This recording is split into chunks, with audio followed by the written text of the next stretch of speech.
Learn more at brgeneral.org. If you own a business, you need a business banker that acts like a business partner. With a bank that'll go the distance with you. And as far as we can see, nobody comes close to Citizens. Citizens Bank, business bankers, business partners. Member FDIC. You think you should get to know your attorney before you make the important decision of who should represent you? The insurance companies know them and know if they don't settle for full value, the lawyers at Murphy Law Firm will fight for you. Visit murphylawfirm.com and the choice is easy. Offices in Baton Rouge. The Baton Rouge Area Chamber supports the business community in a way no other organization is equipped to do. Since the beginning of the pandemic, BRAC has been nimble and responsive to make sure businesses have the information and resources they need for recovery. Help BRAC continue to meet the moment by joining today. Visit brac.org to learn more. That's BRAC.org. Diabetes, chronic pain, and COVID-19 are relentless. So at Ochsner, we are relentless. Providing rapid and accurate COVID-19 and antibody testing, conducting temperature checks, social distancing, and certified cleaning protocols throughout our campuses. Every measure to keep you safe. We are Ochsner, and we will not slow down. Ochsner Health, innovating healthcare. Visit ochsner.org/Baton Rouge.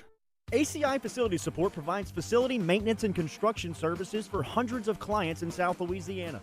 Visit ACI Facility Support today to find out why they are the preferred choice. One call can solve all of your building problems. Contact ACI Facility Support, 383-3434. Many people are injured and can't afford to get the treatment they need because insurance companies won't pay until a case is closed. I'm attorney Spencer Callahan. I'd like to help. Spencer Callahan is the one to see. Call 387-2323. Offices in Baton Rouge. 104.5 WNXX Jackson, 104.9 KNXX Donaldsonville, and WDGL HD2 Baton Rouge. This hour is brought to you by Spencer Callahan Injury Lawyers. Hey, y'all, it's Marty Smith. Join Ryan McGee. Hey, that's me. And me for Marty and McGee, Saturday mornings, 7, right here on 104.5 ESPN Baton Rouge. 104.5 ESPN Baton Rouge. In times of need, get a full list of phone numbers, websites, and other important emergency information on the Demco Stormwatch page at 1045ESPN.com. 1045 ESPN Baton Rouge.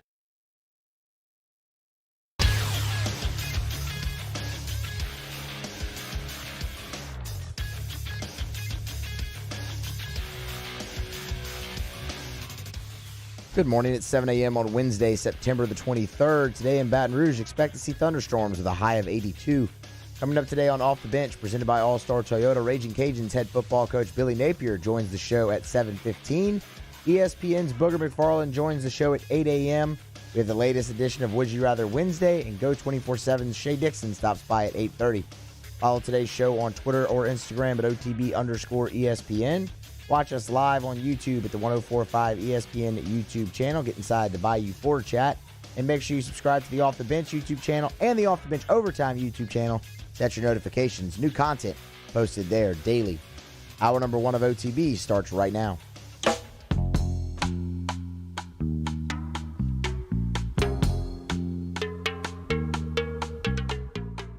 All-Star Toyota presents Off the Bench with Jordy Collada and T-Bob Hebert. ESPN Baton Rouge, New Orleans, Alexandria.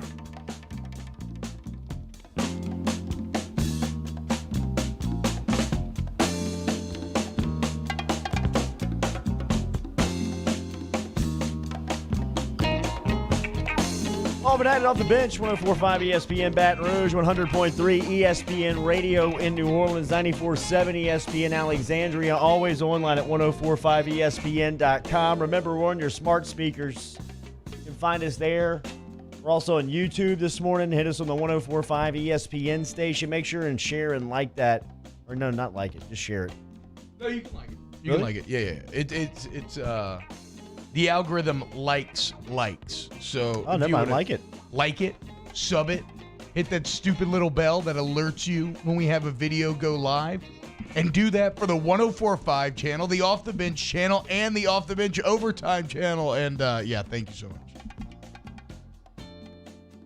Just watching people climb a glacier. Yeah, I was tip confused over on about their that head. too. But it was like a piece of a glacier that's just floating in the middle of the ocean. Got the schedule yesterday, boys. Going to be a 7-day work week on the radio this week. Make sure and tune in for that 2-hour pregame for Saints on Sunday, 3 to 5 with me and Hanny. Ooh. Full day of programming for you on Saturday after a late night of whiskey and whining.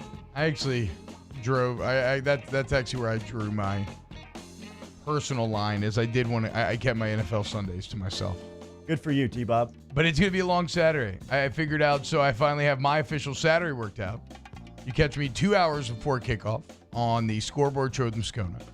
Then we'll do our companion stream here live during the game throughout the entirety of the show. Then I'll wait an hour and a half, and then me and Hanny are going to give you 2 hours of post-game late night. So I will be in this studio for probably like 12 hours every Saturday. I look forward to drinking a lot of beer in here and slowly losing my mind each and every Saturday, overloading myself with college football. It's going to be awesome.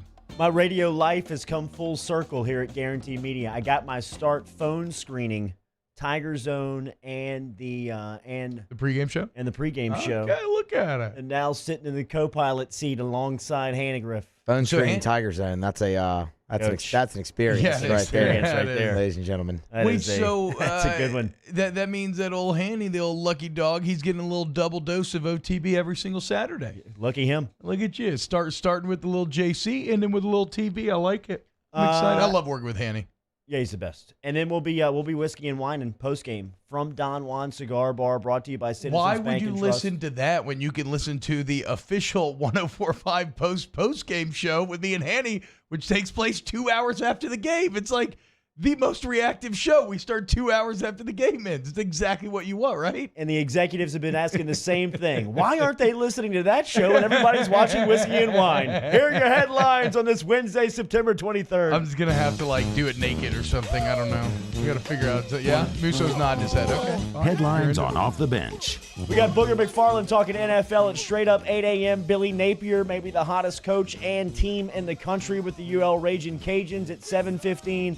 8:30, we're going to wake Shea Dixon up and talk recruiting because there's a graphic at Go247 that has LSU closing pretty strong in the 2021 recruiting class. I've learned not to get my hopes up at this point, but just know, listeners, when you hear about this graphic, you're going to be beside yourself with excitement. LSU, Mississippi State, we are just a couple of days away from kickoff, 2:30 on Saturday afternoon. We gave you the lineup on Eagle 98.1 as LSU begins its defense of its college football playoff championship this Saturday. Miles Brennan was speaking yesterday to the media along with Jacoby Stevens, Damone Clark. Here is Miles Brennan speaking about following up the legend. It doesn't change anything for me. Joe came in here and he did his thing, and what he did was great. And it's my turn now to do my thing and write my own story. So, I learned a lot from Joe, and I took things that he did well, and I use them to better myself. But the past is the past, and I'm looking forward to being able to play this season and on Saturday. Mike Leach, Mississippi State head coach, first year with the Bulldogs, bringing Mississippi State into Baton Rouge. His thoughts on LSU. They got quality players and quality coaches, but what's tough about them is, there's going to be some change in, some of what they do scheme-wise on both sides of the ball. Maybe subtle changes, but there is going to be some change. And then the other thing is, just like I was asked earlier about our team, they have some new faces too. And I hope those new faces are worse than the guys that left, okay? And but intellectually, I know some of them will be better, but it's the same thing. So as far as just saying, this position, that position, the other position, that's tougher with them now than it is sometimes because they do have a number of new faces. I keep going back to that quote about intellectually. I know that in some areas they will be better. I agree that is true. It is hard to see where exactly they would be better this season than last season. I mean, tight end certainly feels like the only one that you could say for sure. If I had to pick another, linebacker. We did this on the Hold That podcast yesterday. It's tough for me to go linebacker just because Patrick Queen. I mean, that championship game and Jacob Phillips, but no, I think cornerback. Ironically, I mean, considering you had Christian Fulton and Derek C. basically you had Christian Fulton and a bunch of freshmen at corner last year. Now you have an older Derek Stingley, and you've got these other older, more experienced freshmen who were already really good last year, like Ricks, Ward, Flott. Whoever wins that job and wins a slot job is going to be excellent. So corner may be the only other spot where I could see what Leach is saying there. Damone Clark talking about getting the nod at middle linebacker. No, you're the quarterback of the defense, so Coach Pelini put the ball in your hands, up to you to, dice it out. So, just me being a Mike linebacker, I have to be able to line the front up, know what the back end is doing, and just continue just to play fast. Because, if you know what you're doing, you're going to play fast. If you don't know what you're doing, you're just not going to play fast. Now, to your point, Jordy, I don't think I ever would have chosen last year. I never would have thought that last year's linebacker crew would have gotten better without Devin White, but maybe they did because the team did. So, Damone Clark wearing 18, Jabril Cox coming in. Maybe that group does end up being even more spectacular than last season. Could you imagine if Orgeron would have allowed Devin White to come back like he was pleading with O to do? He pretty much had to tell him, we're not letting you come back. You're going to be a top 5 pick, and Devin White was pleading with LSU to come back last season. Can you imagine how good they would have been? No, the best team of all time, but he forced you to a 10-win season in a year where you had a lot of question marks and a lot of stuff. Speaking of college football, the Notre Dame Wake Forest game has been rescheduled, or the game that was scheduled for Saturday has been postponed, as the Irish have announced they have 13 players in isolation. In a statement Tuesday, Notre Dame said 7 players tested positive for coronavirus out of 94 tests done on Monday. Combined with the testing results from the last week, 13 players are in isolation. The 2 schools are working on a date to reschedule the game.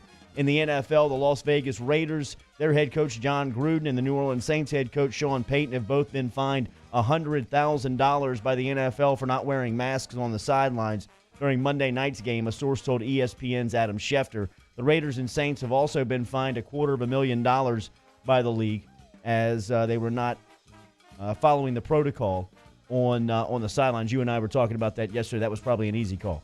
Yeah, you knew this was coming. Coaches are just, I don't know. It sucks. It's got to be really hard to coach in a mask, but it's just what they're going to have to adjust to nowadays. Real quick, I want to revisit the Notre Dame thing because that is just going to be par for the course for this year. You're going to see it. You have seen it. What's interesting to me is the ACC started this early for this very reason, because you now have time to kind of reschedule stuff, right, before a potential playoff. The SEC also has a little bit of that wiggle room, even though they have less with a later start. But how about this? Like, what happens if a Big Ten team gets put in this situation?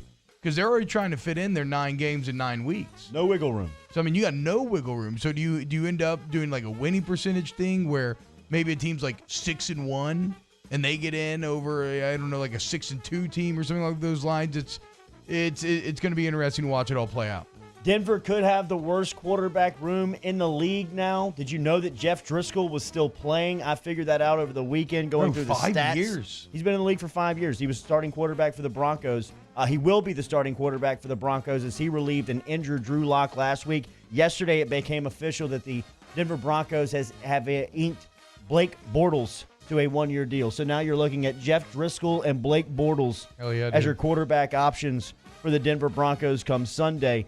In the NBA last night, Jamal Murray, my goodness, has anybody taken more advantage of the bubble than Jamal Murray? As he is a legitimate superstar in the NBA now. He had 28 and 12 last night, 2 late 3-pointers to win a game in the Western Conference Finals. The half spin 3, the half spin like fadeaway 3 that he hit, and then the other deep quick release, just feel it, net didn't even move when it fell through. As Jordy said, he has transcended into the realm of the superstar, which is, that's what the NBA playoffs are best for, is providing this massive stage for people to take those next steps. LeBron had 30, 11, and 10, his 26th playoff triple-double, but it wasn't enough. Anthony Davis, after hitting the game winner 2 nights ago, had 2 rebounds last night, the first of those 2 coming with 5 minutes left in the action. Like, when you're 7 feet tall, can't you just kind of trip and fall into 2 rebounds? You would think so. Especially if you're paying him $100 million. We're in the Western Conference Finals, AD. Grab us a board real quick. Nuggets are just, look, this series is going exactly as planned. Ideally, the Nuggets want to lose this next game. Did you hear what Jamal Murray was saying after the game? No. They feel like they should be up 2-1. Well, they should. It takes an Anthony Davis bomb from three-pointer to give them a 2-1 lead. The Los Angeles Lakers, I'm speaking of, and last night Denver looked like the better team. They're now down 2-1. But that's good. That's like, see, not even Murray realizes that's ideally what the Nuggets want. They want to lose this next game, get in that 3-1 spot where they're most comfortable, and then come out and just rattle off another 3 games in a row. By the way, how clean did Jamal Murray's highlighter shoes look? I love those uniforms. Yeah. I love that's those true. unis. I do. I love the Denver unis. We're big fans of Nugs. Tonight, this is true. Absolutely. Tonight, 7:30 tip-off, ESPN Eastern Conference Finals, Game 4. Miami 2-1 lead over the Boston Celtics. That game will tip off at 7:30. And the Chicago Bulls announced yesterday they have hired former Oklahoma City Thunder and Florida Gator head coach Billy Donovan to lead their program. You know what I just realized? There's a great, I don't think it's ironic. It's just some great synergy between the fact that Denver made their name the Nuggets in relation to gold, and then they're still the Nuggets, Front and end. it works with them being on the front end of the legalization of marijuana. It works on every level. Shout out Nugs. Beat the Lakers. Stick around for OTB OT, as T-Bob will be here for the entire third hour, got driving takes. up 9 to 10 o'clock. Coming up this morning, we're packed. We're going to talk to Billy Napier next, head coach of the Louisiana Raging Cajuns, as they are the talk of the college football world through the first 2 weeks of action. We'll also talk to Booker McFarland and get his thoughts on NFL, Drew Brees, New Orleans Saints. 8:30, we have gotten the confirmation from Shea Dixon. He is up here on game week. He will talk recruiting with us at 8:30 this morning. OTB on a Wednesday, driven and powered every day by All-Star Toyota. Off the Bench with Jordy Collada and T-Bob Hebert. ESPN Baton Rouge, New Orleans, Alexandria. Daily brought to you by the Landwas. Today's the day, boys. Field trip. We're loading up as soon as T-Bob and Musso Catfish, get off the air. We're heading down to Lutcha, Louisiana with Randy Landwa and the crew. The whole front room supposedly rented out. If you want to make a trip, stop by and see us if you're in the Lutcher area today. But if you need insurance, remember, only one call. 749-5640. Randy always tells us if you do the live within the first hour, don't tease the audience and tell them to call. There's no way the boys are up and working this early. Just hit them online at LANOIXagency.com. That's auto insurance, home insurance, flood insurance, business insurance. These are firsthand testimonies from Off the Bench. Yeah, they really are. I mean, I mentioned it just the other day. I got the new vehicle, got a new insurance. I forgot to put the card in the car, get pulled over for speeding in a bad way. Hit up BG, late night, doesn't matter. Second later, I got it texted to me. It's all good. I'm not in trouble. LandwyAgency.com, LandwyAgency.com. Tune in Thursday night as Gardner Minshew and the Jacksonville Jaguars host Ryan Fitzmagic Fitzpatrick and the Miami Dolphins. The NFL lives on 104.5 ESPN Baton Rouge.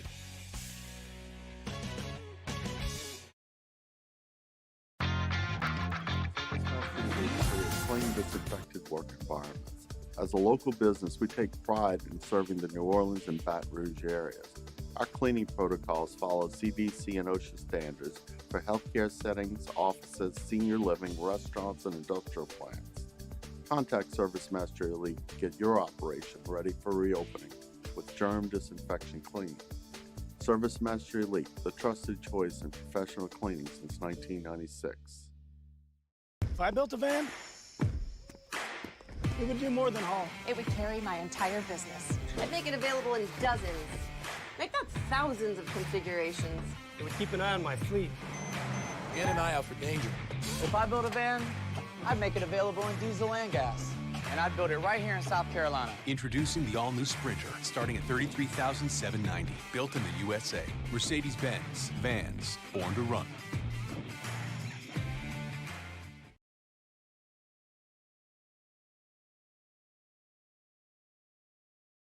When it's clearance time, smart customers rush to Richards Honda because all your favorite Honda models are at fantastic prices. And with our fanatical customer care, it's no wonder people call Richards Honda the smart choice. Hello? What's up, B? What you doing? Chilling at the office working. You? Hanging at the job site. Chilling. Roof's up? Hey, Greg, roof up?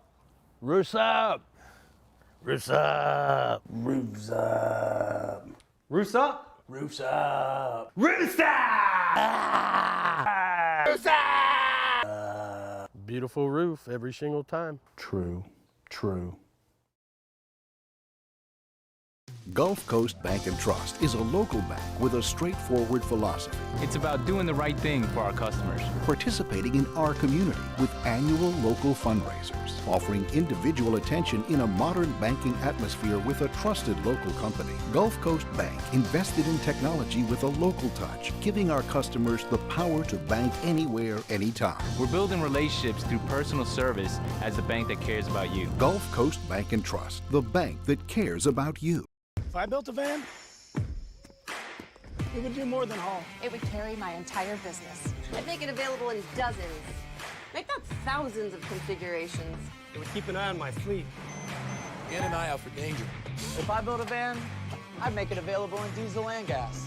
And I'd build it right here in South Carolina. Introducing the all-new Sprinter, starting at $33,790. Built in the USA. Mercedes-Benz. Vans. Born to run.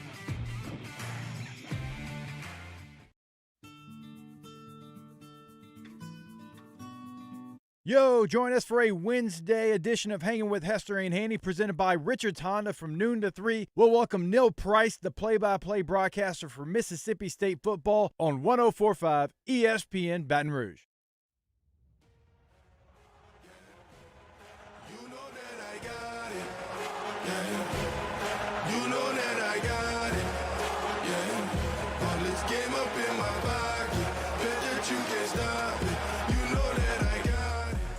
All-Star Toyota presents Off the Bench with Jordy Collada and T-Bob Hebert. ESPN Baton Rouge, New Orleans, Alexandria. All right, one of the hottest programs to start this college football season, inarguably, has been the Louisiana Raging Cajuns, as they got their second win of the season over Georgia State. It was in overtime. It was on national television. 34-31 winners over the Panthers were the Cajuns, but they went up to Ames, Iowa in week 1 and got their first ever road win at a ranked opponent for the Cajuns, and just the second win over a ranked opponent in school history. Remember that famous one coming back in 1996 over Texas A&M when they were number 25 in the country. But one thing that we talked about that Monday morning after the Cajuns win versus the Cyclones was that it was clear Louisiana was a better team. Yeah. They were running away from Iowa State, and then a week later bouncing back after everybody had told them how good they were to fight and get that overtime victory was maybe even more impressive. They'll have another nationally televised game this Saturday that will be from Cajun Field. It'll be 11 o'clock versus Georgia Southern. Our guy, Coach Napier, was one of the hottest names in the country last season at the end of the year, and now he's got the Cajuns off to a explosive start and got time for us here this morning on Off the Bench. Coach, good to have you back. Good morning. How are you? Jordy, T-Bob, how you guys doing, man? We're not doing as good as you, man. Yeah, man. It feels good to talk to you again, dude. Can you tell us what these first 2 weeks, everybody after watching you play the first week says it looks like you guys really weren't affected by the schedule being kind of moved and shifted all around. It kind of looks like you had, had your team really prepared to play. Can you talk about the first 2 weeks of the season and what it's been like from your point of view? Well, I think we're grateful for the opportunity to play. I think our young men and staff continue to work really hard, even at times when, it didn't look good. We weren't quite sure we were going to have the opportunity to play this year. So credit the staff for executing the plan, and certainly the players for putting the work in. And, we're navigating all these things like teams across the country are. Thankful for the leadership that we have at the university. And certainly the athletic training staff and the local health professionals that have worked really hard to put a plan in place that have kept our staff and players safe for the most part. Coach, what have been the challenges of outside of getting your team prepared to play, of just coaching your program every day? Well, I think it's just a new way to operate, right? So, everything's been reevaluated. It's almost like being in year one in terms of the way you operate, but certainly you've got good relationships with the people you're working with and the players on the team. I think that trust and and those conversations have really helped us being in year 3 and having some established things there. But, it's been a heck of an offseason, man. You start with COVID and the social issues across our country. We lost the assistant coach back during minicamp, and, then the hurricane hits home, and that was not necessarily a big issue locally here in Lafayette, but throughout the state. And for some of our players on our team, that was a big deal. So I think in general, we just had a lot of ups and downs, and now with the positive tests, the contact tracing that goes with the uncertainty around your lineups each week, just going to be a different year, and I think the discipline that you have on your team and the commitment and loyalty you have within your team, I think will be tested more than ever.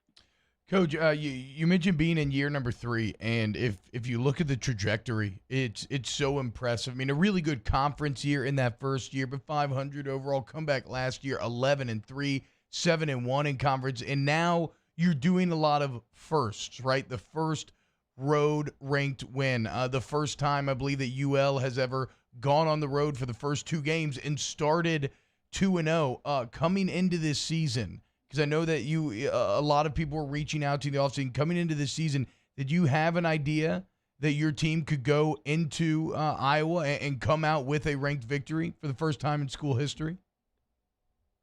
Well, we picked up that game probably a couple weeks prior to it. I guess I didn't realize that. Yeah, so complete. We had to reorganize our schedule. Our athletic director, Brian Magger's done a terrific job. Those were daily conversations for weeks there, just trying to pick up some games. But once we did nail that game down and we started watching the tape, taking a good look at the matchup there, we did have a lot of confidence.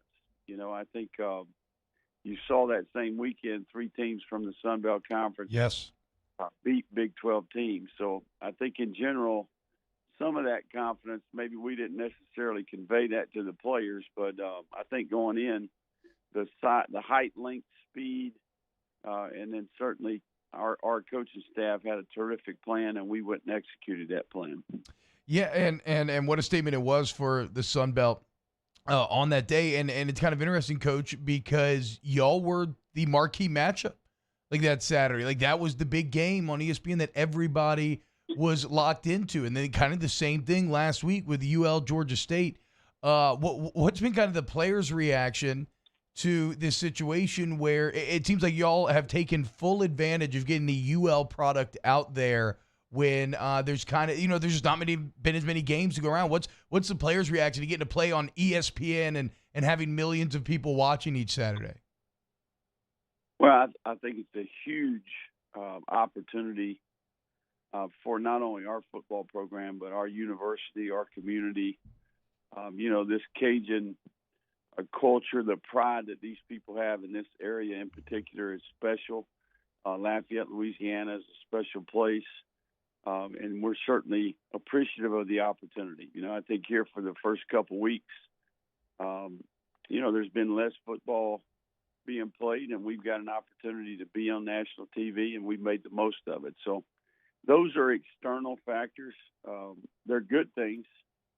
You would hope our team can stay focused on improvement. We can get better at our Sunday to Saturday routine, really trying to get the veteran players on our team to play better, develop the young talent that we have on the team, and come up with a really good plan in all 3 phases to try to position the players to have a chance for success. So, all those things are good, and there's no question we've benefited from that. I think our sports information department, Patrick Crawford and his crew, have done a really good job of capitalizing on some of this coverage, and I think it's going to help everybody. Yeah, Patrick's as good as it gets at his jobs. Billy Napier is joining us here on Off the Bench, ESPN Baton Rouge, New Orleans, and Alexandria. His Cajun squad 2-0. They will be on ESPN2 this weekend. In fact, the Cajuns' first 4 games will be featured on national television. That's the first time that's happened. Coach, we're big fans of Rob Sale, your offensive coordinator. Levi Lewis, of course, Scotlandville product from right here in North Baton Rouge. We've always expected your offense when you're directing that side of the ball to produce. What's been surprising through the first 2 weeks is Patrick Toney's group, your defensive coordinator, a guy who you elevated within That group's been pretty salty on that side of the ball through the first 2 weeks of action. Yeah, we worked really hard since we got here to try to create a championship caliber defense. I think it's, my experience as a coach is if you're going to win a championship, you got to be good in all three phases. We're trying to be a team that, when you turn the tape on, whether it's special teams, defense, or offense, we're in position and have the personnel and the scheme to be successful. Patrick is an exceptional coach. He's a young coach, but he's been doing it a while, and he works really, really hard at it. So he and the defensive staff as a group have done a great job. We've recruited really, really hard on that side of the ball to improve the personnel. And I think we're seeing the fruits of our labor there. And Patrick certainly being the leader of that group has been really, really good so far. Well, and it's interesting, Coach, because it seems like from my perspective, y'all are doing just that, right? When you like the all three phases of the game. I mean, when you look at how you won the Iowa State game, a lot of special teams, a lot of great defense, and then this last Saturday, the offense was needed a bit more. One of the common threads between the two wins or the fact that you went into halftime being down, right? And I guess just from a coach's perspective, what do you tell your team at half? And then what do you think it is about this team that they were able to affect these second half comebacks in back-to-back weeks? Well, you got to credit the staff. I thought we played in two games here where it was the first game for the other team. Georgia State did not have a game until they played us. We play this Saturday, and they've only got one game on film, and they had about 35 players out. So a lot of unknowns going into these first couple games. So we've had to make adjustments. We've got some of the off-season wrinkles. So halftime's been important to us. We regrouped, put good plans together for the second half, and it's paid off. I also think the strength and conditioning aspect and all the unseen hours that the work the players did during quarantine, the 5 weeks of voluntary activity. We trained 100 players for 5 weeks voluntarily. Rarely had a player miss. So Mark Hockey and his staff, our strength and conditioning coach, you got to give those guys credit.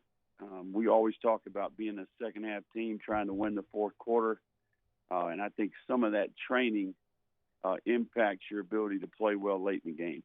Last one, Coach. We'll get you out of here. Appreciate your time on this Wednesday morning. How much are you looking forward to opening up your schedule at home this weekend in front of your Lafayette your Lafayette fan base? No, we're really excited to be back home in the swamp, at Cajun Field, right here in front of our people and our place.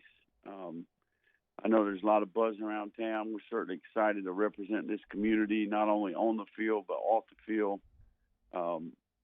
Our kids are anxious to continue to improve, excited and grateful for the opportunity to play. Football is a unique game, man. You work around the clock 24/7, 365, and you get just a handful of opportunities to really compete, and certainly only a handful at home. So we're going to relish that opportunity and try to do our best this week to get ready so we can play our best football game of the year. And I know that coaches don't always respond to stuff like this well, so, answer it how you will. But I know for Cajun fans, it feels really good. How does it feel to have that number by UL when you're seeing it on TV, that ranked number? Well, I think, I think it's a combination of a lot of things, but, we've worked really hard, year three. This team in particular has worked really hard and overcome a lot. So that's part that comes with it. The important part here is that we keep that number beside our name. Yep. And the only way you do that is you play well and you find a way to win on a consistent basis. And I think the key here is good football teams. They keep getting better, right? They keep developing. They keep eliminating mistakes.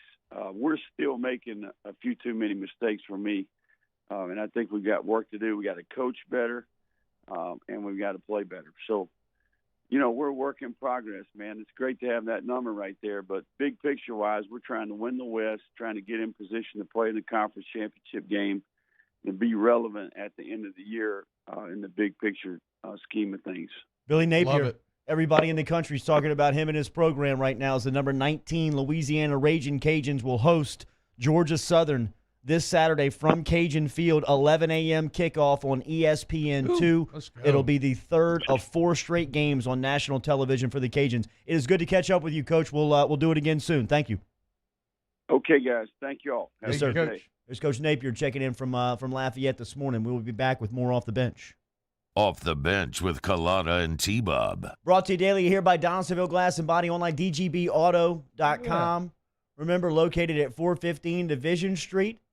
They're online at dgbauto.com. It's not all just about collision repair. They can help you out with tires, oil change. They can get you in for an alignment this morning. They can help you out with windshield repair. Online, dgbauto.com. And there's a 6-month-old scheme. That's amazing, but not as amazing as the service that you'll get from Donaldsonville Glass and Body when you take your vehicle in. Tires, wheels, glass, brakes, anything and everything. A one-stop car shop, even stuff like inspection stickers.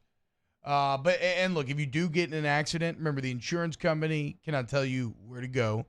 The police cannot tell you who to tow your car. You say, I want DG&B. They'll come out there. They'll pick up your vehicle in that tow truck. They'll fix it, and then they'll drop it back off to you. Convenience of the highest order. When you work with Donaldsonville, you're going to see why I love them so much, why I go back for even like oil changes. Go to DonaldsonvilleGlassandBody.com today.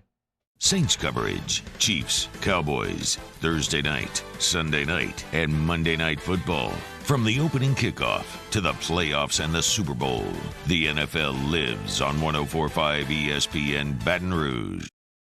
At All-Star Toyota, you get it all. If you're in the market for an all-new Toyota vehicle, come see our friendly and knowledgeable sales team at All-Star Toyota. Located in Baton Rouge at the corner of Airline and Goodwood, we've been serving our community since 2005 by offering a large selection of new Toyota cars, trucks, and SUVs. Get behind the wheel of your dream car and take a test drive at All-Star Toyota today. This isn't just another day. It's so much more. Kelly's life was put on hold when her Auctioner primary care doctor discovered a rare blood disorder. Her doctor connected her to an Auctioner care team of cancer, heart, and kidney specialists. With multiple primary care locations around Baton Rouge, same-day appointments, and online scheduling, we're relentless about keeping you healthy. Auctioner Baton Rouge, innovating healthcare for Kelly. To all of our heroes working on the front lines of this COVID-19 pandemic, your bravery and selflessness represent the very best of us, and we want to say thank you. I'm asking everyone around the state to join me in celebrating the heroism of our healthcare professionals on the 19th of every month at 1900 hours, that's 7 p.m. Write a note of appreciation, make plans to donate to charitable organizations, or say a prayer. To learn more, visit 19thanks.org. Thank you, and God bless. Gulf Coast Bank and Trust is a local bank with a straightforward philosophy. It's about doing the right thing for our customers. Participating in our community with annual local fundraisers. Offering individual attention in a modern banking atmosphere with a trusted local company. Gulf Coast Bank invested in technology with a local touch, giving our customers the power to bank anywhere, anytime. We're building relationships through personal service as a bank that cares about you. Gulf Coast Bank and Trust, the bank that cares about you. I've been doing business with Luba for 25 years. They're dependable, trustworthy. It's just the attention to detail with our clients. Our folks have years and years of experience. They're highly trained professionals, but many companies have that asset. What I'd like to think makes Luba a bit different is that we use those talents in a way that truly is dedicated to serving the needs of the folks who depend on us. Are you a licensed contractor? There's lots of good contractors in Louisiana doing work the right way, but unfortunately, too many unlicensed contractors are working outside the licensing requirements. Working as a contractor in Louisiana requires a license for the company doing the work. The Louisiana State Licensing Board for Contractors wants to help you get licensed to allow you to conduct work legally. It's not difficult to get the license. We can help you. Go to lacontractor.org for more information. Licensed contractors, it's the law. Hey, it's Matt Moscona inviting you to join us for Wednesday's Hump Day AFR presented by Pluckers. Ed Ogeron updates preparation for the Mississippi State game, and Russ Mitchell joins us to preview Week 1 in the SEC. Join us as well, 3 to 6. 104.5 ESPN Baton Rouge.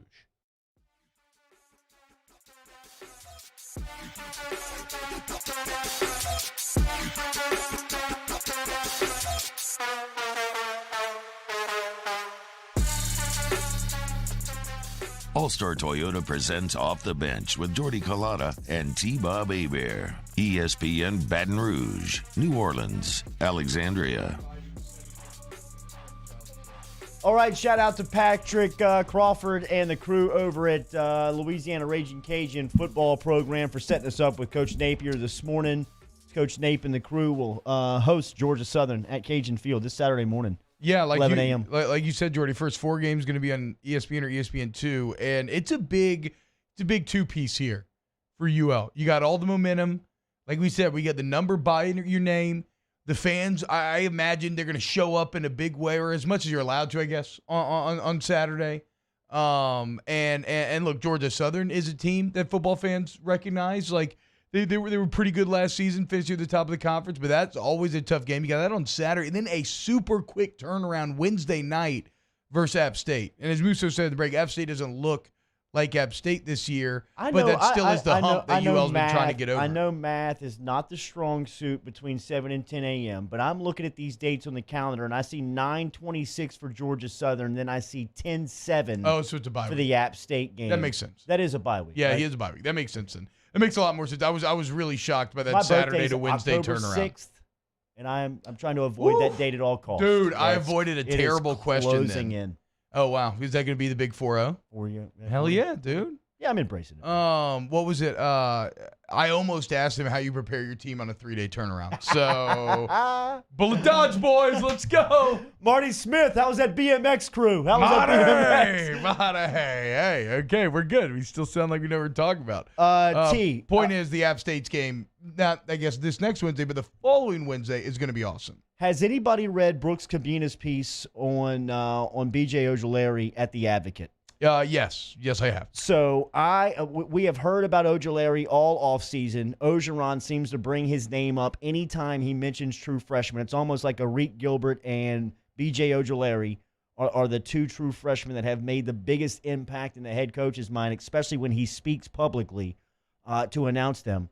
I had no idea the backstory on Ojulari, and Brooks Cabina dove in and brought back a masterpiece of where Ojulari came from. I thought that Ogeron and the crew just stole Ojulari out of the nose and backyard of Kirby Smart and the Georgia football program. Which he did. His older brother's a He beast absolutely for Georgia. did, and I learned that in the piece as well, is that Ojulari's got an older brother that's on the Georgia football team right now, one of the leading tacklers on what's considered to be the top defense in the college football game going into the season. But he is a prince. Like, he is legitimate royalty. Like, the story of coming to America is B.J. Ojulari. I mean, he is Hakeem. I mean, he is here, and he is here to wreak havoc. Last year in the state of Georgia, he set the sack record for the Class 7A. T-Bob can probably speak a little bit more in depth on this because he played Georgia high school football, but we see the amount of players that come out of the state of Georgia every single year. It feels relatable to the state of Louisiana just by the names and people you see. And B.J. Ojulari set the state record in Class 7A last year with 19 sacks in 13 games. I mean, the 7A tells you everything you need to know. High schools in Georgia can get very large. But forget the football stats, T. He's a prince. Like a legitimate prince. The kid is royalty. He is, and it comes from his grandfather, who changed his name to Twins 77, a name that recognizes that he is the only surviving child of his parents' 7 sets of twins, which is insane to think about having 7 sets of twins. It's also tinged with a lot of sadness. The only surviving, now he's not surviving anymore, rest in peace, but the only surviving child didn't change name to Twin 77, and he was an artist, and his, I believe it was Twin 77's great grandfather, who was the king of Ibadan back in the 1890s. But yes, point is, he comes from literal royalty. Twin 77 himself had 16 wives and 35 children. So if you're Shout out to Twin 77. If he doesn't die of a stroke in 2011, he's the king right now. Yeah. They gave the crown to a 90-year-old that's still sitting on the throne. If he doesn't die, if King 7-7, if Twin 7-7 doesn't die of a stroke in 2011, he's the king of the country. Yeah, it's kind of unbelievable.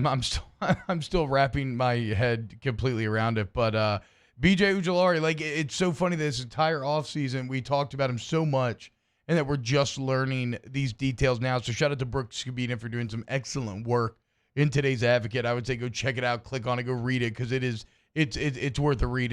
It's wild, and I mean it speaks to just how good Ojulari could be when you look at his rise and when he started playing football and how solid he's been. As Jordy said, setting records, 19 sacks in a single season for 7A football in Georgia. In 7A football, I mean, I think you're looking at like 1,500 kids per grade probably at that point, like anywhere from 1 to 2,000. Like, these are big schools. And from big schools, you get a lot of talent on that football field. And so to dominate in that way, you start to understand why Coach O and the staff has been so hyped. And look, they're going to need him. They're going to need him because you don't have a clear pass rusher right now. I mean, you don't have a pass rushing kind of go-to, kind of champion. I know you want to use Trevez Moore probably in some pure pass rushing situations, but you don't have a Caleb Von Chasson.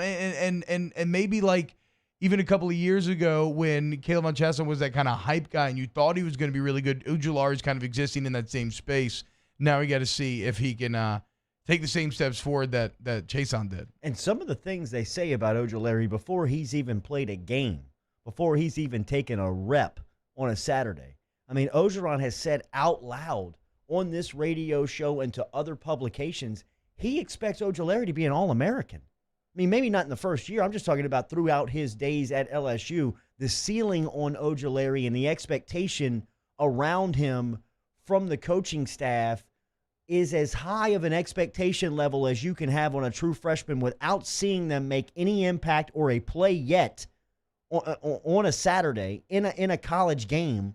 I mean, the way they speak of Gilbert, the way they speak of Ojulari, they have high expectation for what they count on these guys to provide for them here in year one. So it'll be interesting to see how they answer that toll. But the backstory on B.J. Ojulari and the story that Brooks Cabina has tracked down and put together over at The Advocate is a must-read. I mean, if you're just looking for personal stories and in-depth stories on this LSU football team going into the season that made, just kind of give you an idea of what this team's identity is and who these guys are, it is an incredible, fascinating, interesting read on the true freshman out of Georgia in B.J. Ojulari. And just where he comes from, his background, his family origin, the pride that they have in their family, and some of the messages that they have sent BJ down to Baton Rouge with from all over the world.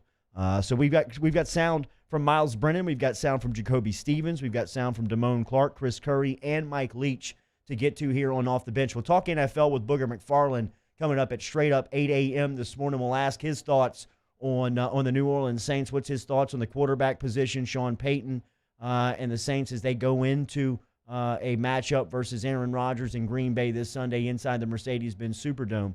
Did you see the number on that game? No, what is it? Saints favored by 2.5. Amen. That shock you? Yes. Doesn't shock Danny. But Danny does not shocked. I mean, Musso's got a stink face. T-Bob whistled into the microphone. I was surprised the first time I saw it. Maybe there were going to be fans there. You can understand it just because it seems like Vegas always errs on the side of water reaching its level, right? And the Saints roster is far better than they played last week. Now, so much of that depends on Breeze, and maybe they're just banking on Breeze coming back. But like I get that. These Saints should be, at least to all the experts and what we all believe, they should be way better than they looked last week. Is there a window for Thomas to be back this week? I mean, I know he was meeting with the Green Bay Packers team doctor to evaluate his ankle, and there was some talk last week where there was going to be a rub that the Green Bay Packers doctor may clear Thomas. He may have the final word on whether or not Thomas is cleared to play this Sunday. If he wants to earn his check from Green Bay, I'd imagine that he'd keep him out for one more week. Yeah, he's like, we'll close out our one next. One more thing. All right, one more thing on the Packers. Look who they play. The Vikings look like garbage. Like, the Vikings look like a bottom-tier team in the NFL.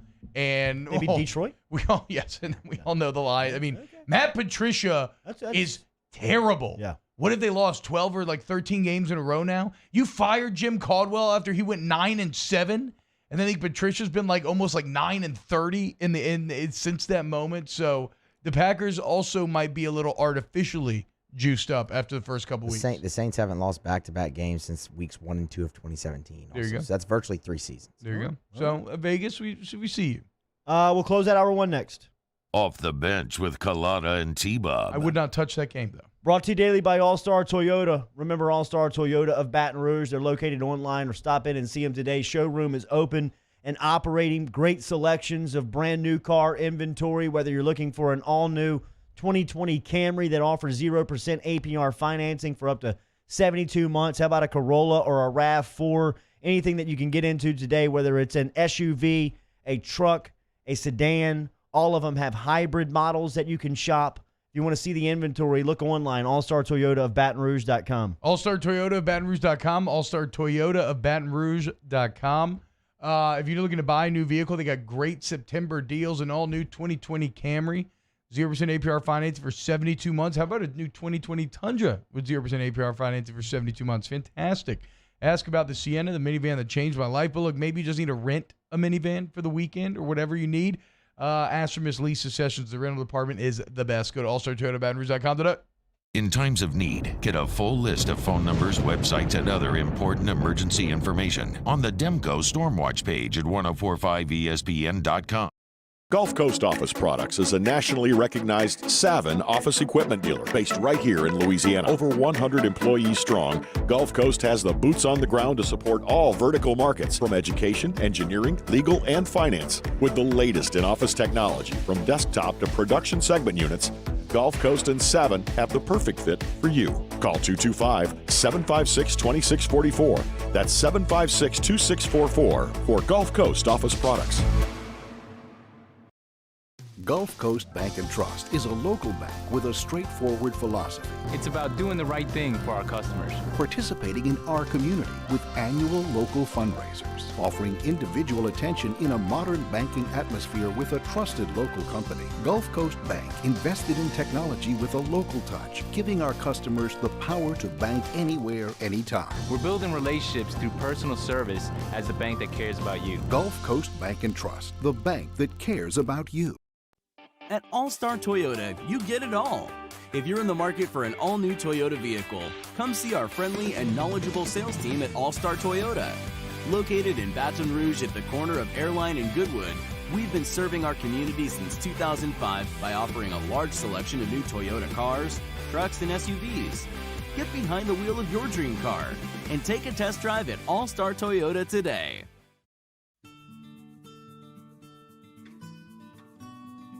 This is a house call. This is a follow-up appointment.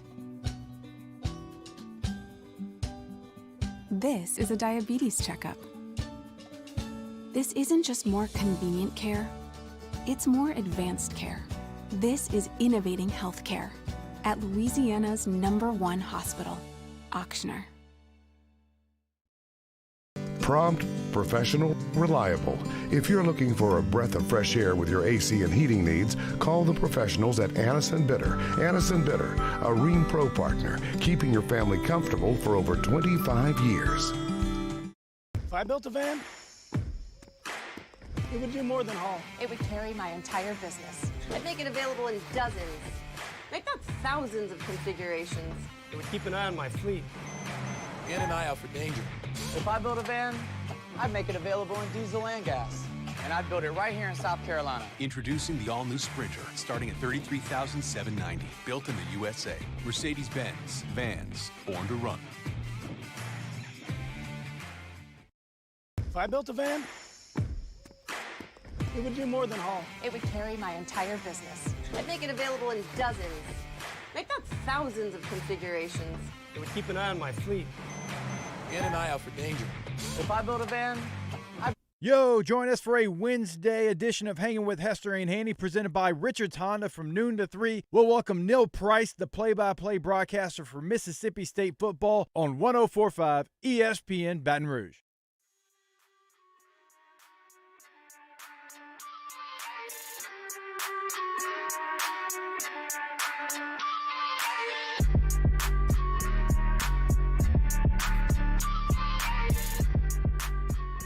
All-Star Toyota presents Off the Bench with Jordy Collada and T-Bob Hebert. ESPN Baton Rouge, New Orleans, Alexandria. All right, Mike Leach confirmed that C.J. Costello, the Stanford transfer, is going to be the starter this Saturday inside Tiger Stadium. He was talking to the media earlier this week about the impact of the All-Southeastern Conference schedule, install, new faces, new coach, year one, how that's affected the timeline. I think less trial and error. I think we really got to hone it down and make sure we try to feature what we're best at and put our personnel in the best position we can.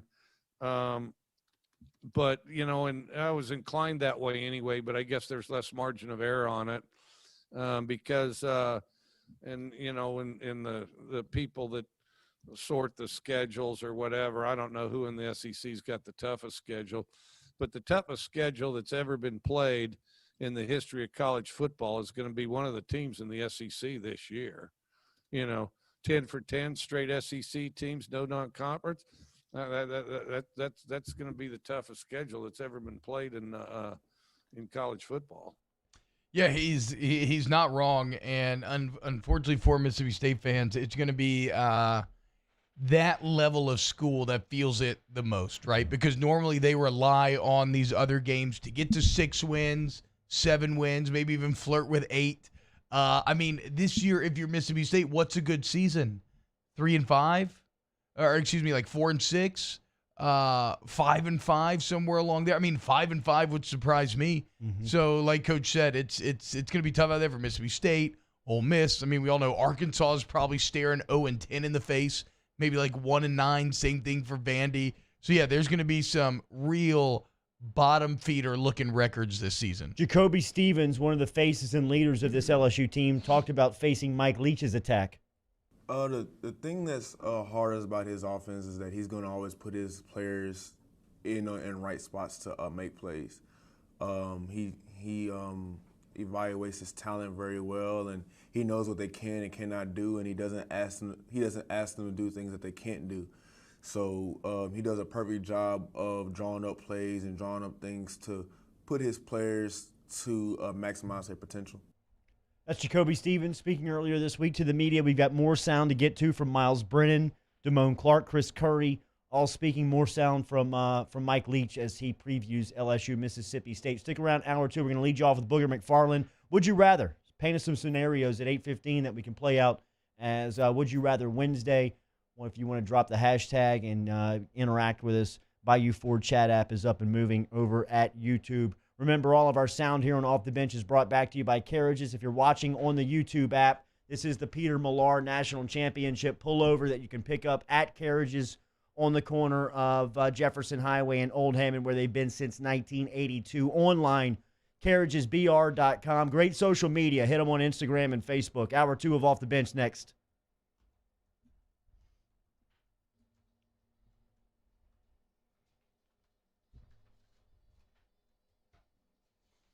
Off the Bench with Collada and T-Bob. Daily here on Off the Bench, we're brought to you by Ochsner, the sports medicine program. Remember, over at Ochsner, they've got great services, and we have told you a couple of times about Warren Fitzmaurice, who is a sports psychologist that you can get in touch with over in Ochsner. He's in New Orleans. He's been working with a lot of youth athletes. He's been working with professional athletes. He's worked with high school and college athletes.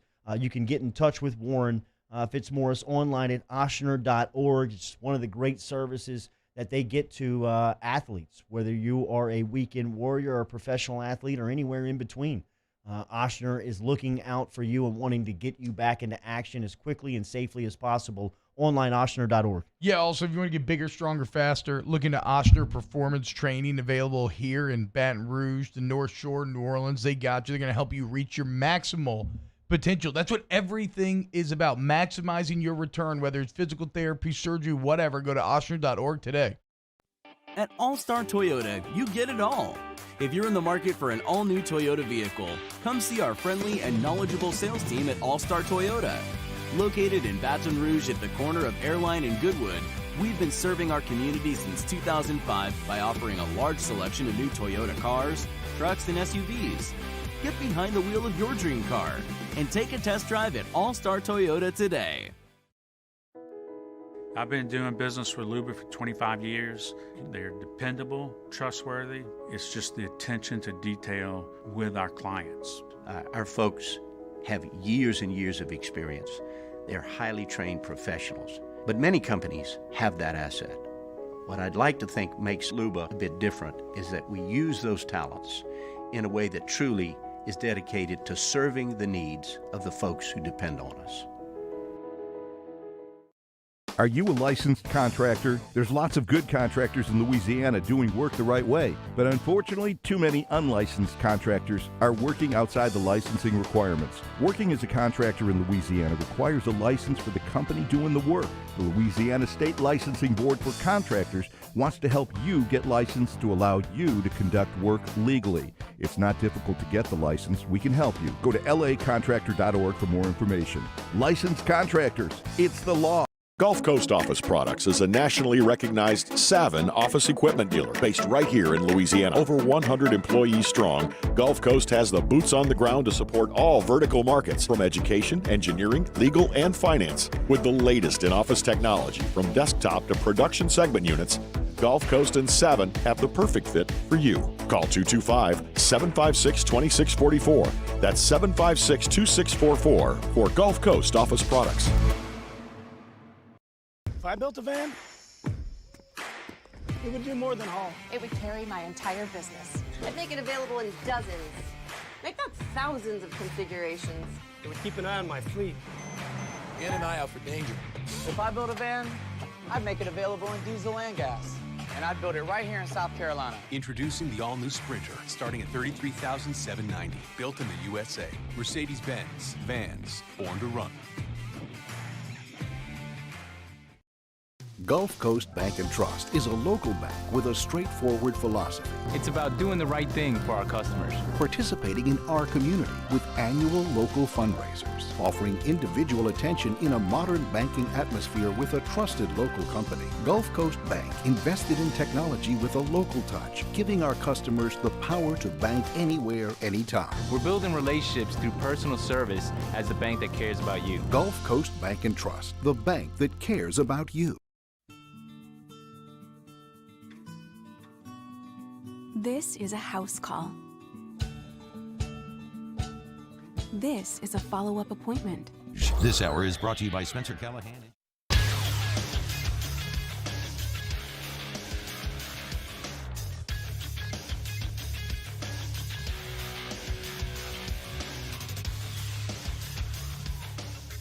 Good morning. It's 8 a.m. on Wednesday, September 23rd. Today in Baton Rouge, expect to see thunderstorms with a high of 82. In case you missed hours 1 of the show, you can catch that up at the on-demand section at 1045ESPN.com, brought to you by Carriages. Still to come on Off the Bench, ESPN's Booger McFarland joins us next. We have the latest edition of Would You Rather Wednesday, and Go 24/7's Shay Dixon stops by at 8:30.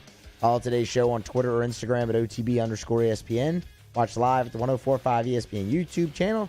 Subscribe to the Off the Bench and Off the Bench Overtime YouTube channels. Set your notifications. New content posted daily. Hour number 2 of OTB starts right now.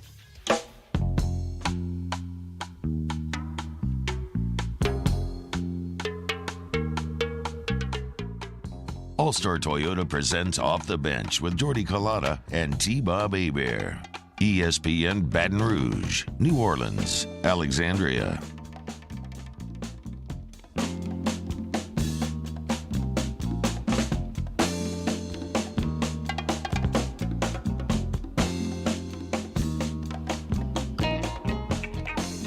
Off and at it, Off the Bench, 104.5 ESPN Baton Rouge, 100.3 ESPN New Orleans, 94.7 ESPN Alexandria. Hour 2, driven and powered by All-Star Toyota, just like we are every single day. Hour 1 in the books. We talked to Billy Napier, Louisiana Lafayette Raging Cajun head football coach. They'll be on ESPN2 this Saturday versus Georgia Southern. If you missed it, it's online, brought to you by Carriages of Baton Rouge. Coming up, we'll talk recruiting. Shea Dixon, Go 247 or 247 recruiting service, put out the top 10 uncommitted prospects. LSU's got a nice haul inside that top 10. We'll talk to Shea about the reality of that coming up here at 8:30 this morning. Booger McFarland is a Wednesday staple with us here on Off the Bench. Appreciate Boog shifting back 30 minutes.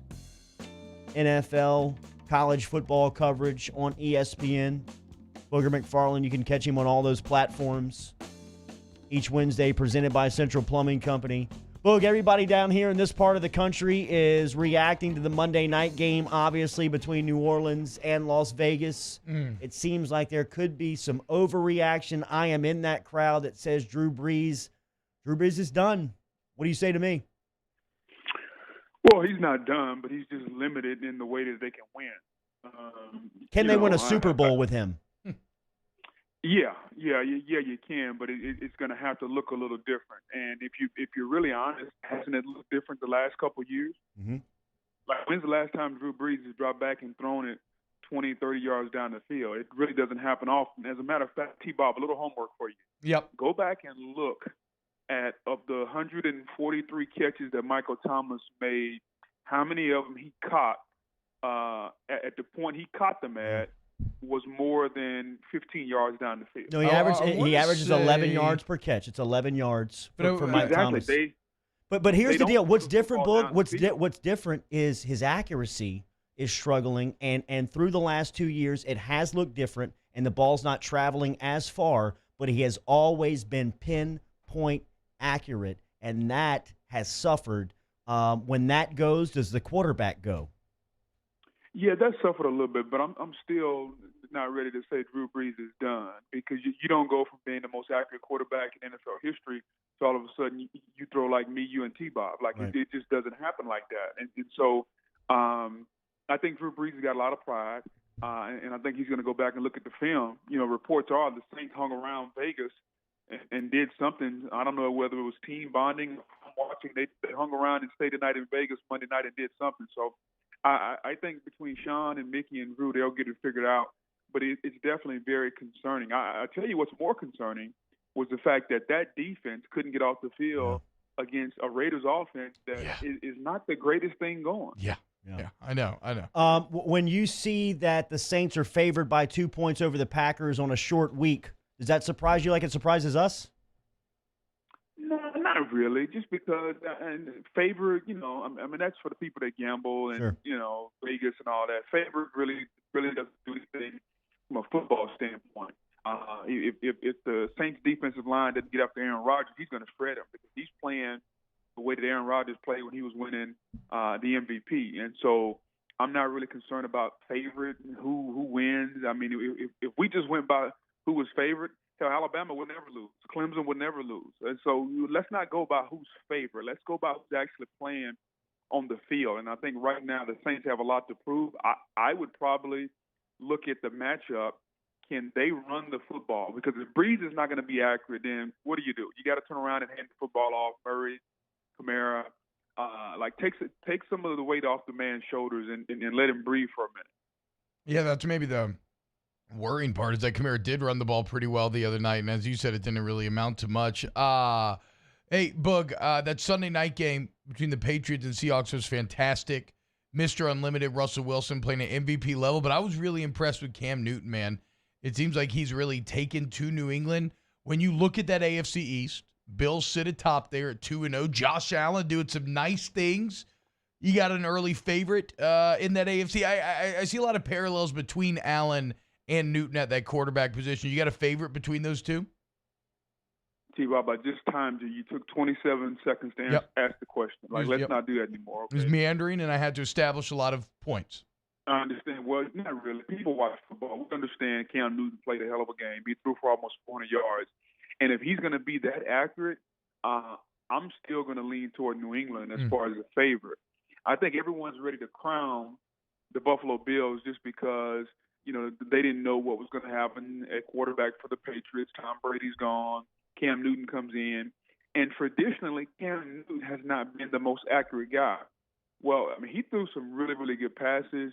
He was anticipating receivers. And I came away from that game, and you tell me this. I came away from that game more impressed with New England in a loss than I was Seattle with the win. That's fair. I think, like you said, I think it's Cam Newton had a lot more to prove. It's kind of crazy. I think we've come to expect what Russell did. Correct. Talking to Booger McFarland here on 104.5 ESPN. Boog, Lamar Jackson, my guy, NFL MVP, the one that I told you about last year, only for you to shut me down, and then you had to eat crow or eat raven in this situation. Are the Ravens the best team? Are the Ravens the best team in the NFL? How long did you stay up last night thinking of that one? I did just, and to be completely honest, it just popped up into my head. I'm very proud of it. Well, I tell you what, we're going to find out on Monday night. Ravens Chiefs. Yeah. Monday night. Here's the only thing I wish. The last time they played, it was in Kansas City, and Arrowhead was jumping. They're going to play in Baltimore with little to no fans, and so the atmosphere is going to be sterile, just like it's been for most of the games around the NFL. I just wish Baltimore's fans will get a chance to kind of be and build the atmosphere the way the Chiefs did. Now, with that being said, I think the biggest onus in this game is going to be on Baltimore's defense. I don't think Baltimore is going to be able to hang 40 points. Now, if you look at the way that the Chargers defense played against the Chiefs, Bosa, Ingram got after the quarterback. They played a lot of zone coverage. They kept the ball in front of them. They didn't blitz him a lot, him being Mahomes. When they did blitz him late in the game on 3rd and 21, he got like 22 yards. So I want to see how does Wink Martindale in that defense handle the Chiefs' offense. That'll be the story of the game for me. But it's going to be the biggest game in the NFL so far. It's the second biggest game behind Week 1, which was Brady and Breeze. Mm-hmm. Now we shift to Week 3. I think this has a chance to be the biggest game of the season so far. Boog, is there any coming back if you're Dan Quinn in the Atlanta Falcons? Like, is the Dan Quinn regime just over in Atlanta? I'm a big believer, T-Bob, that success leaves clues. So like, if somebody's successful, you can always also leaves clues as to why they've not been successes and why they failed. And if you look at 28-3, as far as the Falcons blowing a 25-point lead to the Super Bowl, you look at 20-0, you look at up 15 under 5 minutes against the Cowboys and you lose, what's the common denominator? Yeah. It's Dan Quinn. And at some point, I think Arthur Blank and the Falcons have to accept it. Think about this, T-Bob. They have a $30 million quarterback and a $22 million receiver. They have $52 million tied up in quarterback and receiver, and Julio Jones has 4 targets. Yeah. Why the hell are you paying him $22 million if you're only going to get it to him 4 times? What? So I think there's a lot to be desired with the coaching and how they're doing things in Atlanta. Yeah, Russell Gage threw it to him one time. Yeah, I mean, he dropped that. It was his chance, too. Boog, real quick here. Tampa Bay, Week 2. Leonard Fournette, couple explosive runs. Bucks with the win. I know that you're Tampa guy. How are you feeling? Well, first of all, I think the Bucks are going to be fine, even after they lost in New Orleans Week 1. I still said this team's going to win 11, 12 games. I still stand by that. Wow. Fournette will be the starting running back in Tampa. He's got to learn more of the playbook. He's only been here, I think, less than a month. So he's still got to get up to speed as far as everything, pass protection, all that good stuff. But I think he showed you that when you put Fournette on a team with a quarterback and you don't have 12 guys in the box, a la Les Miles, Fournette can make some holes. And, well, of course. Fournette can make some holes and he can do some things. So he had 12 carries for 100 yards. I think you're going to see him get more carries as the season goes on, and he'll probably wind up being somewhere in that 15 to 18 carries per game. And I think it's going to make this offense a lot better. How far off is Devin White from being the best defender in the NFL? Well, he's a long way off. Unless you're telling me that Aaron Donald has retired. Okay. He's not Maybe best linebacker. I'm sorry. Take that back. Take that back. Best linebacker. You're right. Sorry. Best linebacker, I mean, He's up there. I like I like the guy in New Orleans, Demario Davis. Yep. I like what he does. There's some really good players, but I think to your point, Jordy, I think right now you can honestly say that the Bucs may have the best inside linebacker duo between David White and Levante David, maybe in football, because those guys, they aren't the biggest guys, but my goodness, are they fast. They can fly. Is Darren Waller that good? Yeah, Darren Waller's really good. And if you don't know his story, for your great. listeners out there, Google Darren Waller, his story, addicted to drugs, alcohol.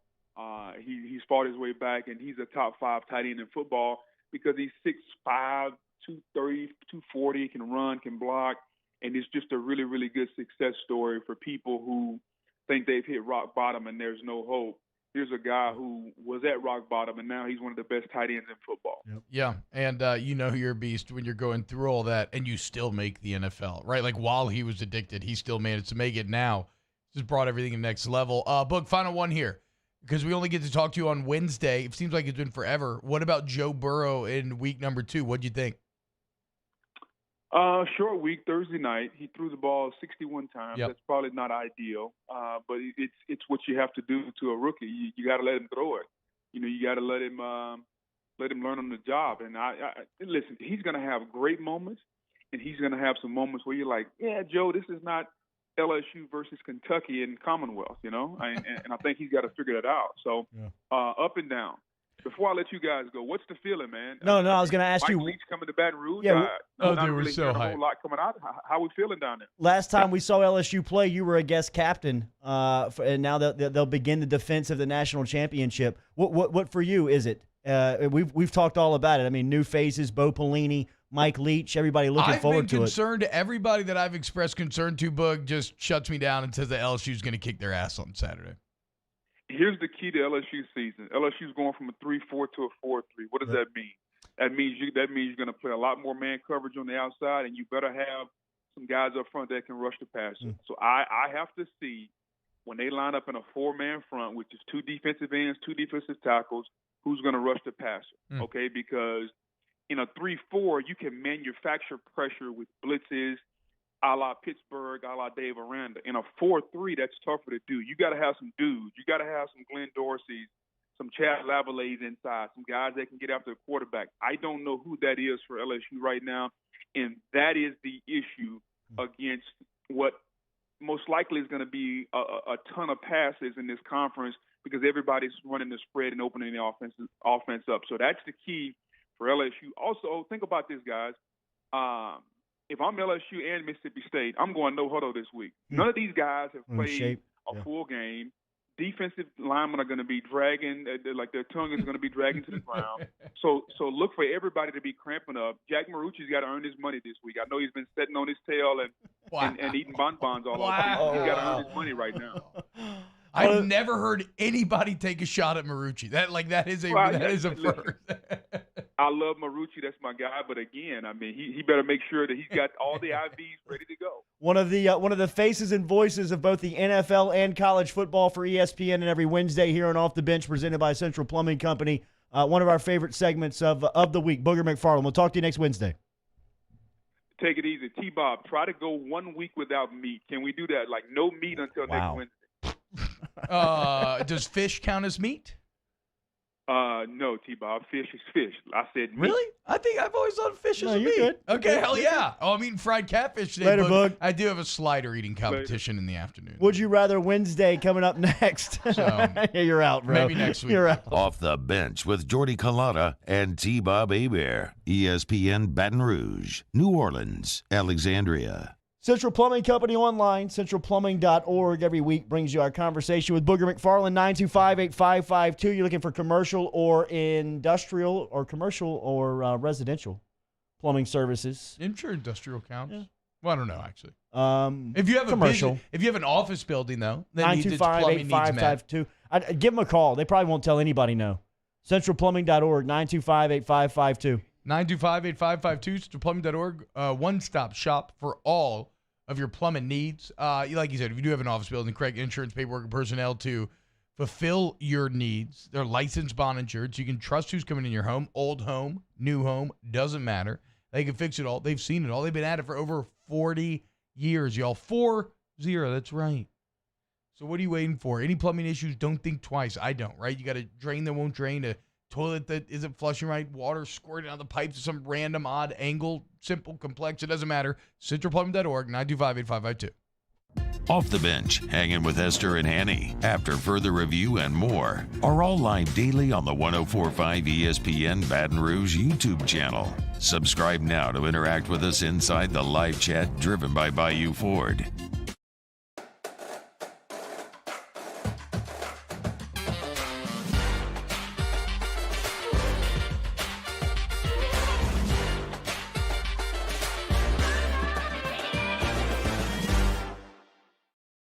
ServiceMaster Elite create clean, disinfected work environments.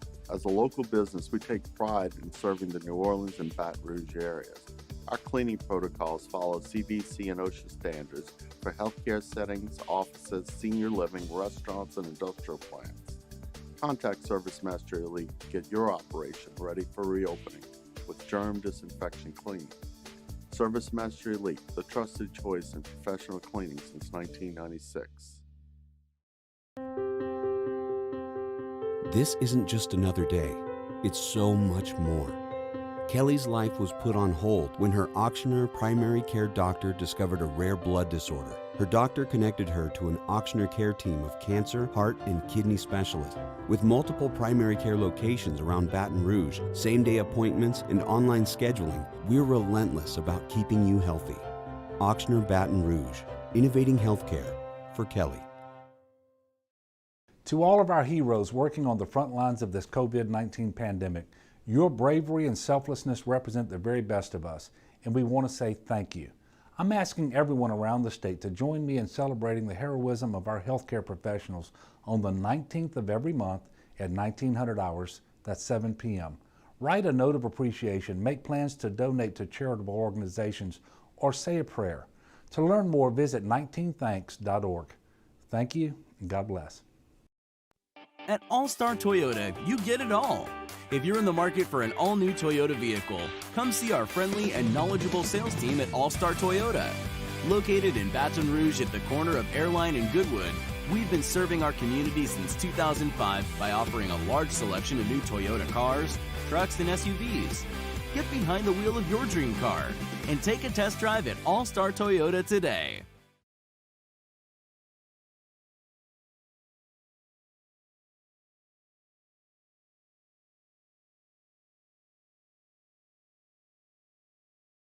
If I built a van, it would do more than haul. It would carry my entire business. I'd make it available in dozens. Make that thousands of configurations. It would keep an eye on my fleet.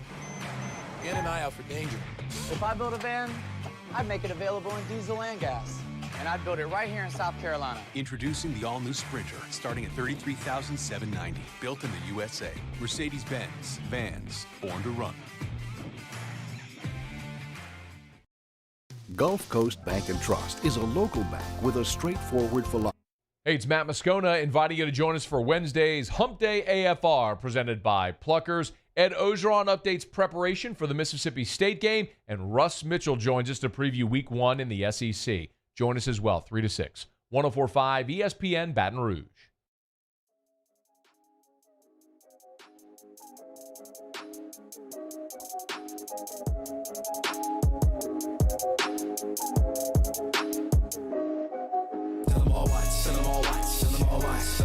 Get about my way, Yes, they're on lock, We roll with the winners, and if you a winner, then you with the squad. Yeah. We coming to get it, you ready or not? Let's go. All-Star Toyota presents Off the Bench with Jordy Collada and T-Bob Hebert. ESPN Baton Rouge, New Orleans, Alexandria. All right, good stuff from Booger McFarland. Remember, every day we're brought to you by All-Star Toyota, online All-Star Toyota of BatonRouge.com. Stop in and see them on the corner of Goodwood and Airline, where they've been since 2005. Great service department. You don't have to be a part of the All-Star family to experience in that. Get into the quick entry point right there on Goodwood across from the Old Women's Hospital. and shop all the inventory, new car inventory, pre-owned and certified inventory, all over at All Star Toyota of Baton Rouge.com. All of our sound brought to you by Carriages. Each week we have Would You Rather Wednesday. Here's the latest edition. Here they come, yo.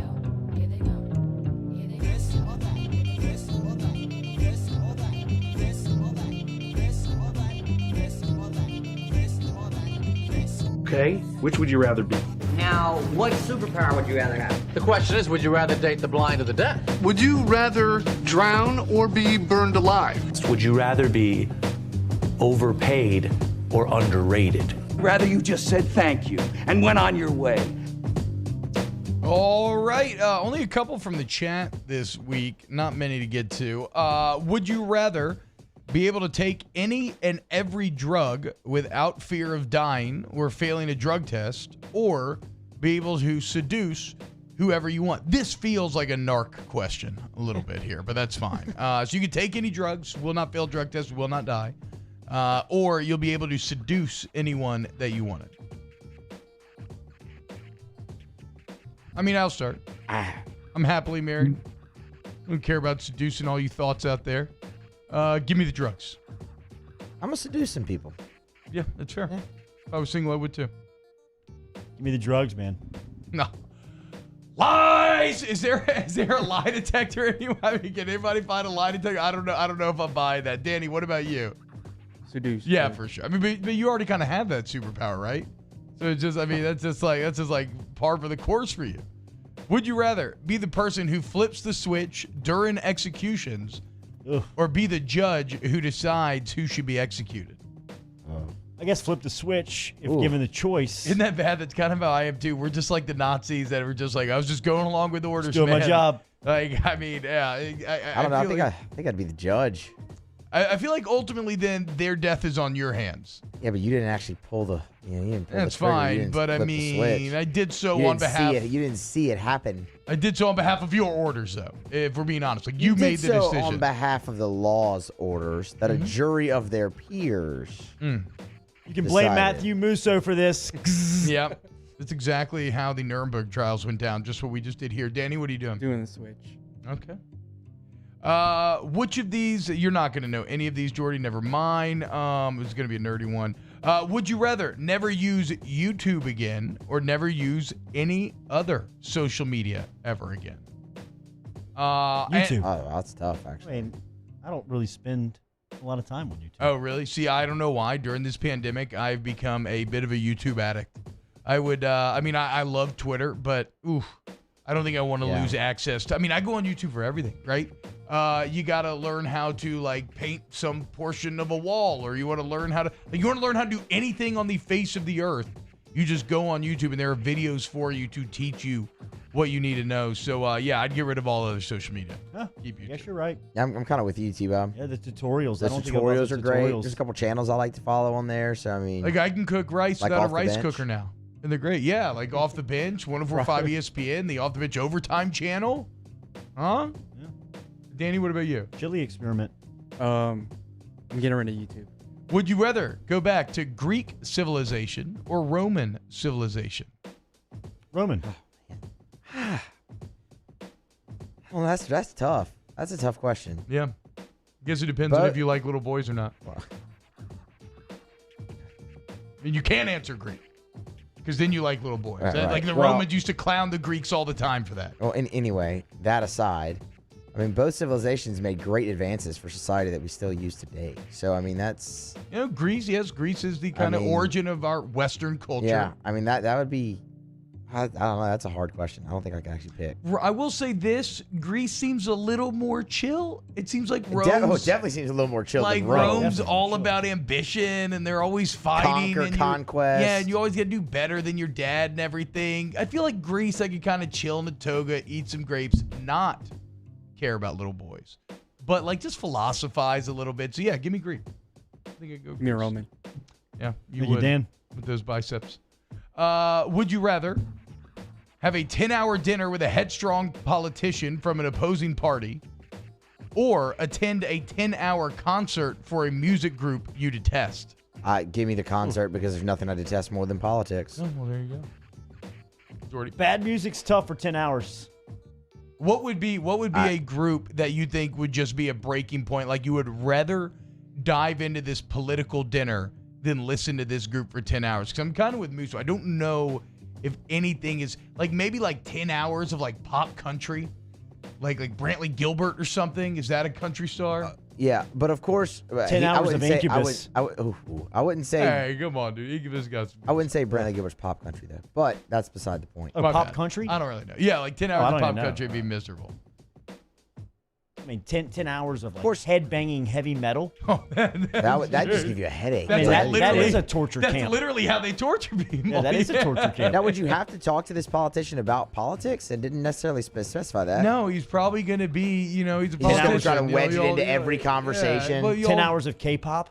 Oh, God. I could probably do 10 hours of K-pop. No. You could do 10 hours of K-pop. Yeah, dude. I think you just bebop around, kind of smile, and just listen like that.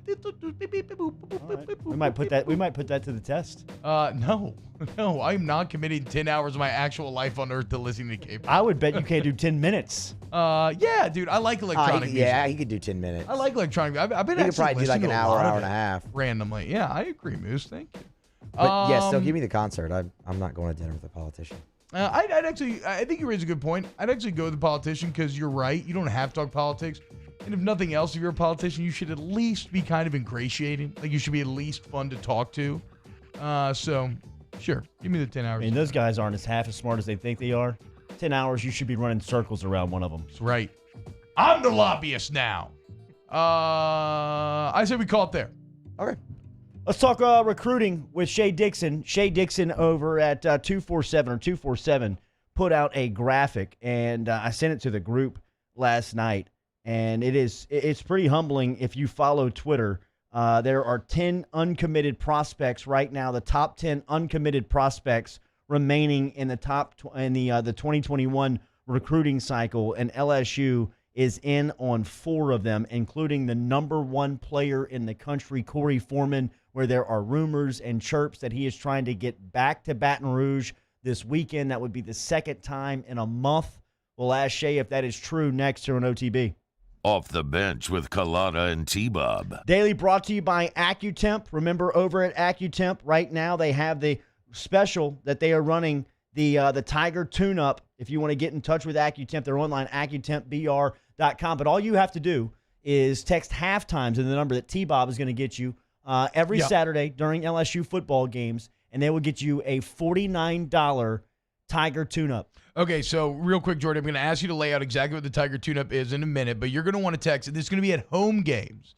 During the halftime of home games, text halftime to 31996. Halftime to 31996, and you're going to get that tune-up for your home for just $50. That includes a full tune-up of your AC or heater, whichever one you prefer. It includes you can clean the outdoor coils and check the carbon monoxide levels. Check calibrate the thermostat. Yep. Check all safety and electrical components of your HVAC system. Online, AccuTempBR.com. Go to AccuTempBR.com. Our listeners fire off their opinions on the JimsFirearms.net hotline at 499-1045. Keep listening for your next chance to shoot us your thoughts with the JimsFirearms.net hotline on 1045 ESPN Baton Rouge.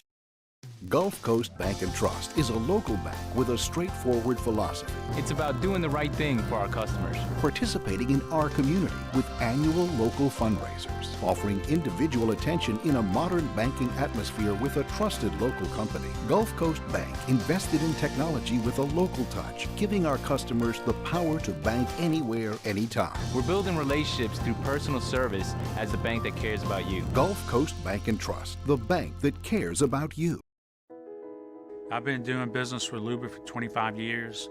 They're dependable, trustworthy. It's just the attention to detail with our clients. Our folks have years and years of experience.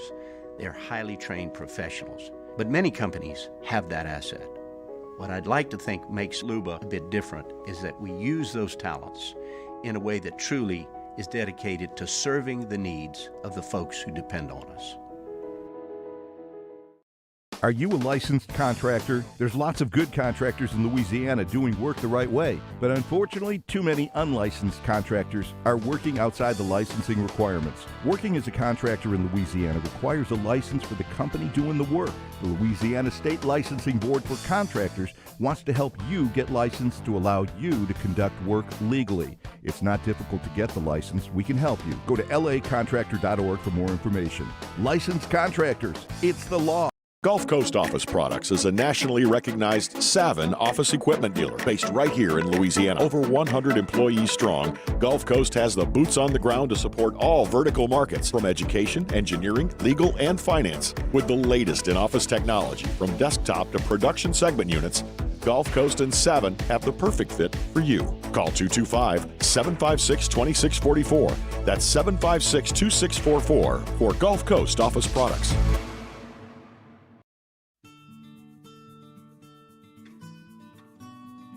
This is a house call. This is a follow-up appointment. This is a diabetes checkup. This isn't just more convenient care, it's more advanced care. This is innovating healthcare at Louisiana's #1 hospital, Ochsner.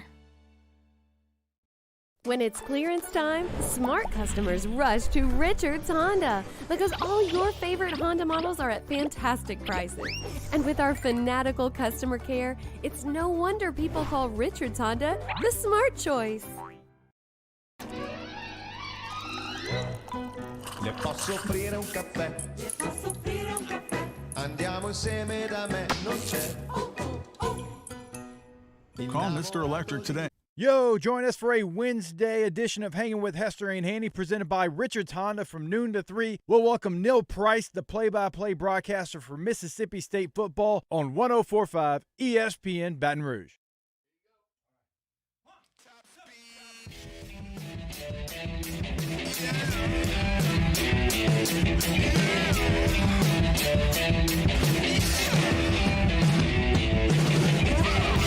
Table set before me, so plus the other side can't ignore me. They just wanna join, stay loyal and change. All-Star Toyota presents Off the Bench with Jordy Collada and T-Bob Hebert. ESPN Baton Rouge, New Orleans, Alexandria.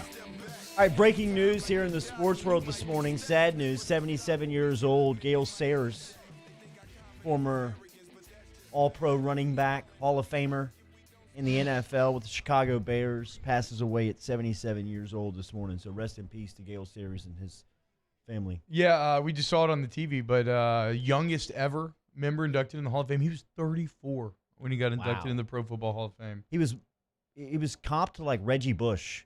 So at least he got like a Reggie Bush before Bush. He had that exciting game-breaking punt return, one cut, could break it from anywhere on the field type player. He didn't play a long time because his knees were so banged up. You gotta think a player like that during that time where just the medical wasn't as advanced as it was obviously in today's game. Yeah, anytime you make the Hall though with that few accrued seasons, you were just a beast. Unreal. It's like Terrell Davis, Barry Sanders. Well, I feel like Barry had a little more volume work, but like, what about Jim Brown? That's what I was thinking of. Jim Brown, when he played 7 years, I think, and he made the Hall. So, some legends to be are the future recruits right now. The 2021 class, a couple of uncommitted guys, and 247 put together their composite rankings. Remember, Go247 is our recruiting. That's our premium site with Shay Dixon and Billy Embody and the crew over there. Nobody does it as good as those guys as far as the relationships are concerned. And 247 Sports put out a top 10 uncommitted prospect predictions.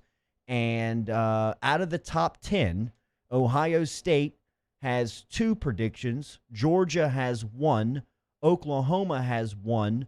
Auburn has 2. Nice job, Auburn. And LSU has 4, including the number 1 player in the country, defensive end Corey Foreman, Tristan Lee, the offensive tackle from Virginia, Mason Smith, the top player in Louisiana, and Sage Ryan, the top defensive back in Louisiana out of the Acadiana area, all pegged to go to LSU. Shay Dixon joins us from Go247. Remember to follow Shay for all your recruiting news. He's the best. Shay, how likely is this? We'll see. I mean, they've got – good morning, guys. Good morning. They've got 18 commits right now, verbal commits, and you can get to 25. That's what they're capped at. That's 7 open spots. When you look at Sage Ryan here in Louisiana, a 5-star, everybody pretty much is expecting him to end up at LSU. All the ties he's got to the program, playing at LCA. He's related to Kevin Falk. And he's a difference maker. I would put him up there as most likely. Brian Thomas over at Walker is going to be an LSU-Alabama battle. I would bet down to the end, even if he goes one way or the other first. And then Michael Trigg in Florida, a tight end, and they want a tight end. They're a little bit low on depth after bringing in even Eric Gilbert and Cole Taylor as true freshmen right now. That room still lost a lot of guys from a year ago. So they're hoping they can hit on him. But let's go to the big uglies. I mean, Mason Smith, Corey Foreman, Tristan Lee, those are guys y'all have talked about on the show nonstop. And we'll start with Tristan. I think with Tristan, you're looking at an offensive tackle who LSU has made a massive priority. You look at, and this is Tristan's words, I've looked around at these other schools around the country, and Ohio State, Clemson, even Oklahoma to an extent, they recruit guys like me. They landed a bunch of 5-star offensive tackles, and LSU hasn't done that. And LSU's gotten by. Look, James Craig won the Joe Moore Award last year. Kudos to them. But he's out on the recruiting trail right now, casting a wide net on 5-stars, hoping that they can strike this class and next class on some big names. And getting Garrett Dellinger on board from Michigan, a top 100 tackle, was great. But boy, you put Tristan Lee with that, and I have my crystal ball pick on Tristan Lee to go to LSU. Wow. That's 2 bookends at offensive tackle that you can feel pretty good about. And we know that they like Gare Rosenthal. Austin Deculus is in his final year. But beyond that, you've got Cam Wire, who's been a backup on both sides for a few years now, and then some guys you just brought in true freshmen, Xavier Hill and Doomerville. So they really would love to add a guy like Tristan Lee. And boy, these 2 5-stars on the defensive line, Mason Smith and Corey Foreman, I think for both, it's going to come down to an LSU-Georgia battle. I think that Foreman's ultimately going to leave California and play in the SEC. That's my gut feel right now. And I certainly think that Mason Smith, most people feel he's going to wind up at LSU, but it's the LSU-Georgia battle. And it's going to come down to the pitch, the recruiting pitch from both sides, where they feel comfortable. But I will say this, and it was from kind of talking to the kids and getting a feel from different people in each camp. Both sides are drilling different things. One thing LSU's drilling is Orgeron's been around big-time D-linemen his whole life, and he's a head coach who is a D-line coach. You've got Bo Pelini, who has had multiple stops and coached, guys like Sue and Glenn Dorsey here, Tyson Jackson here. Yeah. So just to name a couple, and then a guy like Sue at Nebraska. So they're pitching that. Here's what blew my mind from reading around. When was the last time Georgia had a defensive lineman drafted? T-Bob, you're from around there, so you should maybe know the answer, but it'll be tough. No chance. It's not like Richard Seymour in them, is it? Noel, it would be John Jenkins in 2013. Okay, yeah. Wow. Was the last time a Georgia D lineman got drafted. The last time a Georgia D lineman went first round, David Pollock in 2005. Wow. So I think what LSU's pitching is you've got a head coach who is a D-line coach who's been around a lot of guys over the years, and you're going to play for a D coordinator who not only here coached up one of the best to ever do it in Glenn Dorsey and a top 5 pick in Tyson Jackson, one of the best defensive tackles of the past 10 to 20 years in Sue. That's LSU's pitch, and both teams are playing well, right? I mean, both teams went to the SEC championship a year ago. LSU wins. LSU's beaten Georgia a couple of times in recent years. I think that I would say that they have the edge, and I think most people would say, well, that would make sense for Mason Smith that LSU would be leaning that way, but what about Corey Foreman? The more I listen to people on the West Coast, the more they say, watch out for LSU here. That Orgeron's got that rep out there on the West Coast, and he knows a lot of those high school coaches.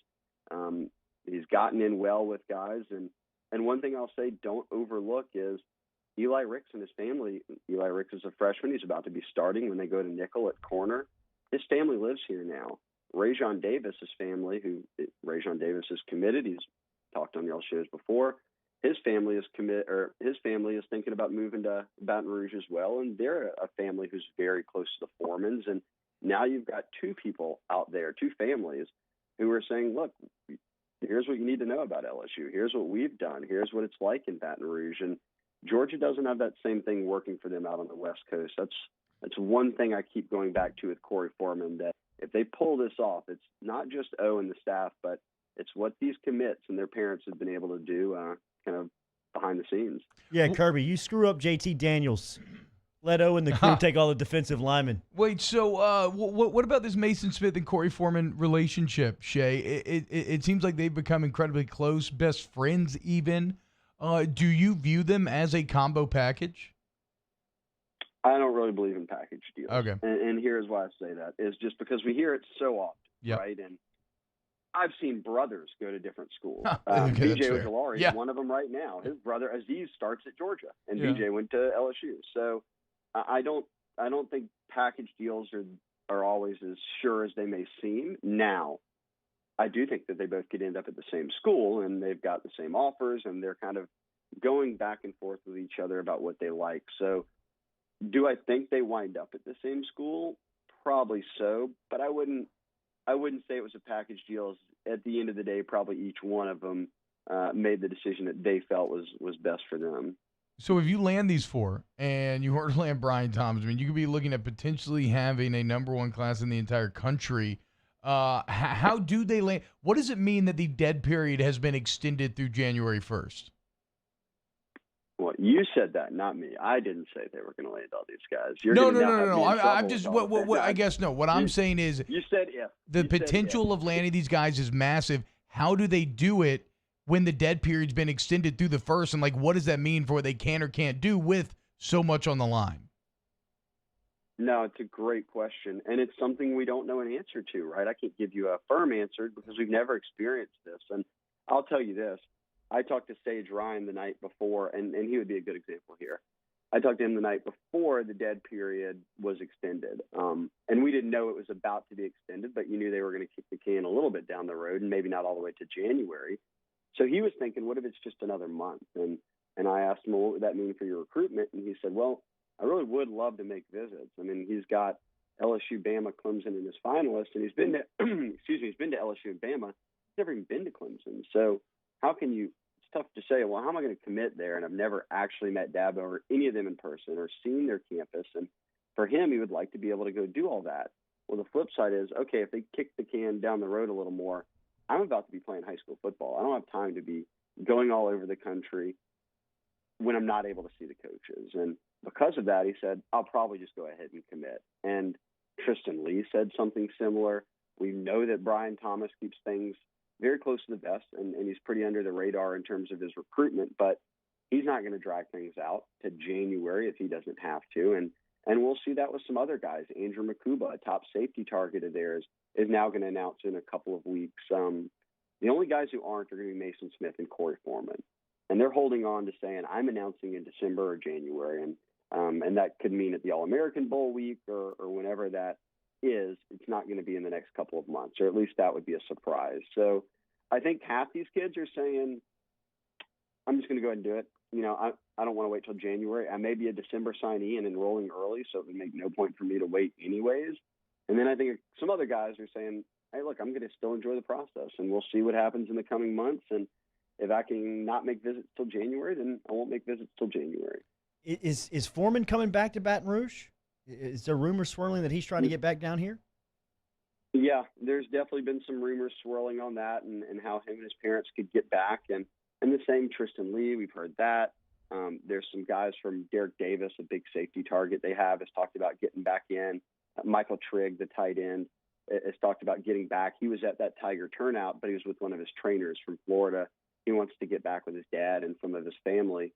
But, again, all of this would be we're coming down to just look at campus and anything you can do and set up on your own, if it's an academic tour, a campus tour, whatever it might be, you're doing it without seeing any coaches or having that interaction. So that part's tough, but I think at this stage and how weird this cycle's been, these parents and kids are saying, we'll take anything that we can get that can help educate us to make one of the biggest decisions of our life, which is why I get all the medical side of everything I do. And we're about to be in the middle of a season, and you don't want kids on campus when you're already testing 3 times and trying to make sure you're staying above the threshold. But there's going to be a lot of kids, Jordy, T-Bob, there are going to be kids who sign, let's go beyond LSU. They're going to sign with schools in December and never have met these coaches and never have been to the campus. And that just makes me fear that we laugh at the transfer portal now. What's it going to look like in 2 years when all these kids are committed to a school that they had never really even visited and said, you know what, the Zoom calls and all that were great, but it's a little bit different now. And I won't be able to blame them for it. It's just sort of the funkiness that is the 2021 class. Go247.com, on Twitter at Shea Dixon, the latest on recruiting news when it has LSU involved in it. Make sure you're reading all of his work at Go247 and follow him on Twitter. Thank you for the information this morning, man. We'll check back in soon. Yeah. Let's talk next week if we have time about maybe some freshmen who played. We'll have some reaction to it. Absolutely. Hell yeah, dude. Absolutely. We'll do it. We'll close at hour 2 next. Off the Bench with Kalana and T-Bob. Brought to you daily by Coy's Diesel. Remember, online at coysdiesel.com. If you drive a light, medium, or heavy-duty diesel truck, Coy's Diesel can help you out today. If you need a sales call, if you need a service call, you can do that online. In fact, if you're broken down right now on the side of the road, I know it's raining outside, so if you're outside and you need 24-hour roadside assistance, remember Coy can help you today. coysdiesel.com. Hope they don't cancel school with all this rain. Wow. Go to coysdiesel.com, coysdiesel.com. It's right there in the name. All your diesel vehicle needs, go to Coy's. Coy is spelled C-O-Y-S. If you're looking online, if you need parts, you can shop by vehicle, year, make, model, right when you go on the site, drop-down menus. Find you exactly what you need. You want to schedule service, you need some financing, they got you. How about 24/7 emergency roadside assistance? That's right. I don't care if it's right now. I don't care if it's at 2 a.m. You break down, you go there. They are there for you. Go to coysdiesel.com today. We opened up the playbook and expanded our coverage. Listen daily in high definition on 98.1 HD2. We are 104.5 ESPN Baton Rouge. Gulf Coast Bank & Trust is a local bank with a straightforward philosophy. It's about doing the right thing for our customers. Participating in our community with annual local fundraisers. Offering individual attention in a modern banking atmosphere with a trusted local company. Gulf Coast Bank invested in technology with a local touch, giving our customers the power to bank anywhere, anytime. We're building relationships through personal service as the bank that cares about you. Gulf Coast Bank & Trust, the bank that cares about you. I've been doing business with Luba for 25 years. They're dependable, trustworthy. It's just the attention to detail with our clients. Our folks have years and years of experience. They're highly trained professionals. But many companies have that asset. What I'd like to think makes Luba a bit different is that we use those talents in a way that truly is dedicated to serving the needs of the folks who depend on us. If I built a van, it would do more than haul. It would carry my entire business. I'd make it available in dozens, if not thousands of configurations. It would keep an eye on my fleet. Get an eye out for danger. If I built a van, I'd make it available in diesel and gas. And I'd build it right here in South Carolina. Introducing the all-new Sprinter, starting at $33,790. Built in the USA. Mercedes-Benz. Vans. Born to run.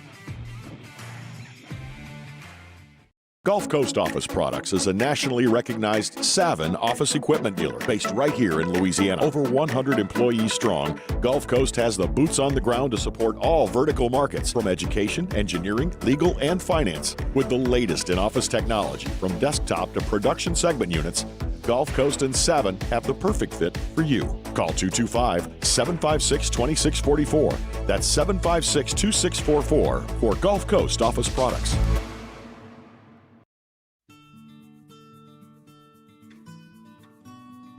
This is a house call. This is a follow-up appointment. This is a diabetes checkup. This isn't just more convenient care. It's more advanced care. This is innovating healthcare at Louisiana's #1 hospital, Ochsner. Are you a licensed contractor? There's lots of good contractors in Louisiana doing work the right way, but unfortunately, too many unlicensed contractors are working outside the licensing requirements. Working as a contractor in Louisiana requires a license for the company doing the work. The Louisiana State Licensing Board for Contractors wants to help you get licensed to allow you to conduct work legally. It's not difficult to get the license. We can help you. Go to lacontractor.org for more information. Hey, it's Matt Moscona inviting you to join us for Wednesday's Hump Day AFR presented by Pluckers. Ed Ogeron updates preparation for the Mississippi State game, and Russ Mitchell joins us to preview Week 1 in the SEC. Join us as well, 3 to 6. 104.5 ESPN Baton Rouge.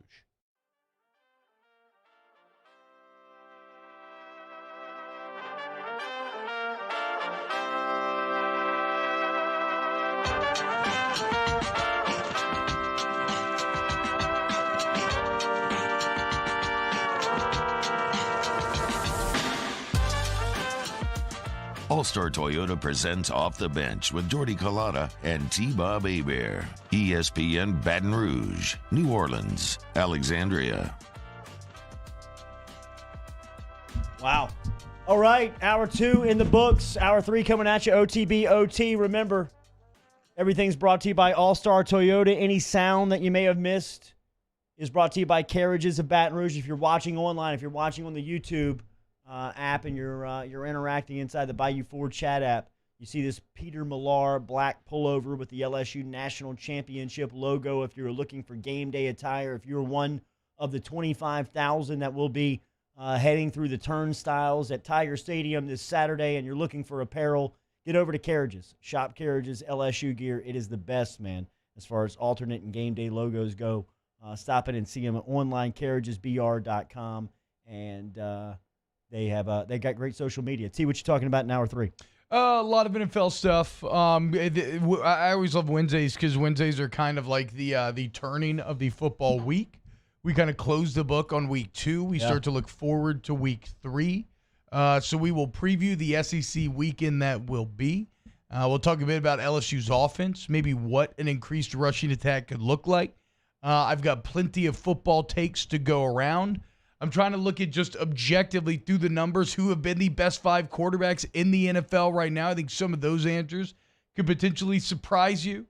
And Musso and Danny will be hanging out and feeding you takes along the way as well. So it's going to be a fun hour 3. All right, good show today. To remember, tomorrow we are taking your food questions with the chef. It's already Thursday, man, of game week. We are creeping up on 48 hours. We're about 72 hours away from kickoff, but we will be 48 hours tomorrow morning as we get you set for a game day weekend. It will not have the cachet of nearly every game day that we have experienced together on the air, but it is football to talk about with LSU featured inside Death Valley against a conference opponent with Mike Leach as the head coach. So there's a lot to chew on and there's a lot to break down and digest before LSU and Mississippi State kick off at 2:30 on Saturday. Remember, all that pregame coverage starts on Eagle 98.1, and we'll be getting you set throughout the week here on OTB, hanging with Hester and Hanny after further review and game time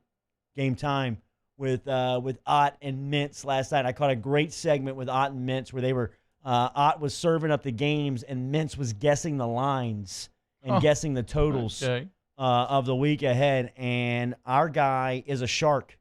I mean, Mintz is a shark. He was probably like 1 or 2 points off was his biggest miss. You know what I mean? Like, I mean, for the most part, he was either smothering it or about a half a point off. So he's reading the lines well. He's just got to get his NFL winners? picks down. Okay. He's struggling a little bit. But his college picks have been great. I think he's like 8-2 in college. It's the How did the opposite. degenerate room go last week? I'll have to double check, but I think everybody's at 500 or worse. So the Degeneration Dome, the true degenerates are leaving a lot to be desired. Degenerates are ignorant? Really needed the Saints to cover that 5.5, but what am I going to do? Well, Drew Brees is done, T. You know? I don't know. Nick it's over. Underhill articles today. He watched the film. He says, not so fast. There's a lot of problems contributing to this offense. Hour 3 Off next. the bench with Collada and T-Bob. Secure Shredding and Recycling. Online, secureshreddingandrecycling.com. 10 trucks on the road every single day. They offer mobile shredding. Remember, you can take the documents or anything you need destroyed over to Secure Shredding and Recycling. In fact, if you're in the market for hard drive destruction, get over to Secure Shredding and Recycling. You mentioned Off the Bench. They'll take the 2 hard drives off the top for free. Online, secureshreddingandrecycling.com, your document destruction specialist. SecureShreddingRecycling.com, SecureShreddingandRecycling.com. Look, they are there to serve you because document destruction is a services business. They're local LSU guys.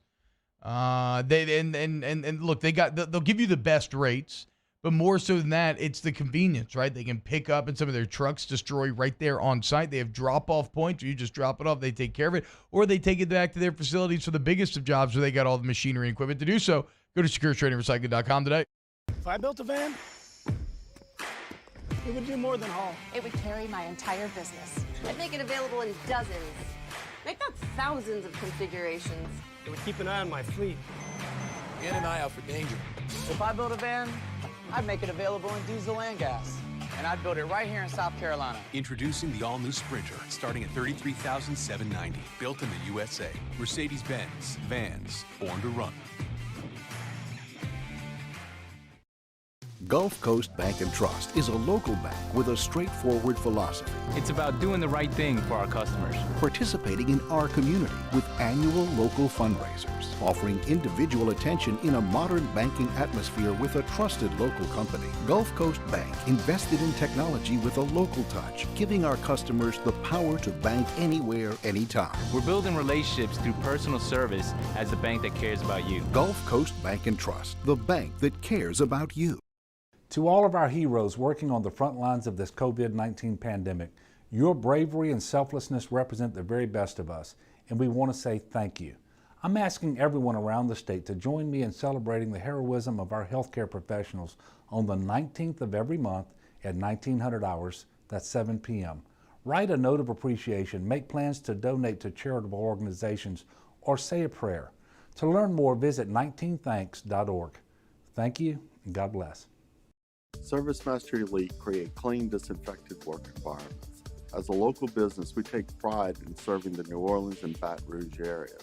Our cleaning protocols follow CDC and OSHA standards for healthcare settings, offices, senior living, restaurants, and industrial plants. Contact ServiceMaster Elite to get your operation ready for reopening with germ disinfection cleaning. ServiceMaster Elite, the trusted choice in professional cleaning since 1996. This isn't just another day. It's so much more. Kelly's life was put on hold when her Auctioner primary care doctor discovered a rare blood disorder. Her doctor connected her to an Auctioner care team of cancer, heart, and kidney specialists. With multiple primary care locations around Baton Rouge, same-day appointments, and online scheduling, we're relentless about keeping you healthy. Auctioner Baton Rouge, innovating healthcare for Kelly. At All-Star Toyota, you get it all. If you're in the market for an all-new Toyota vehicle, come see our friendly and knowledgeable sales team at All-Star Toyota. Located in Baton Rouge at the corner of Airline and Goodwood, we've been serving our community since 2005 by offering a large selection of new Toyota cars, trucks, and SUVs. Get behind the wheel of your dream car and take a test drive at All-Star Toyota today. I've been doing business with Luba for 25 years. They're dependable, trustworthy. It's just the attention to detail with our clients. Rouge. This hour is brought to you by Spencer Keller.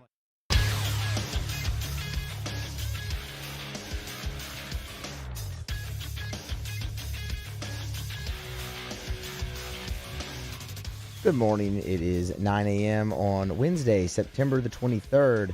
Today in Baton Rouge, expect to see thunderstorms with a high of 82. In case you missed hours 1 or 2 of the show, you can catch that up at the on-demand section at 1045ESPN.com, brought to you by Carriages.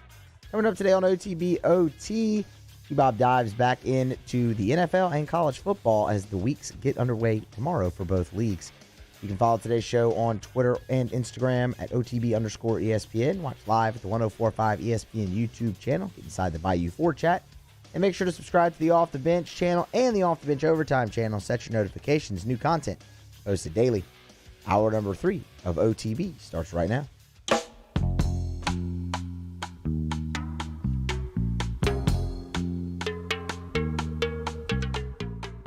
All-Star Toyota presents Off the Bench with Jordy Collada and T-Bob Hebert. ESPN Baton Rouge, New Orleans, Alexandria.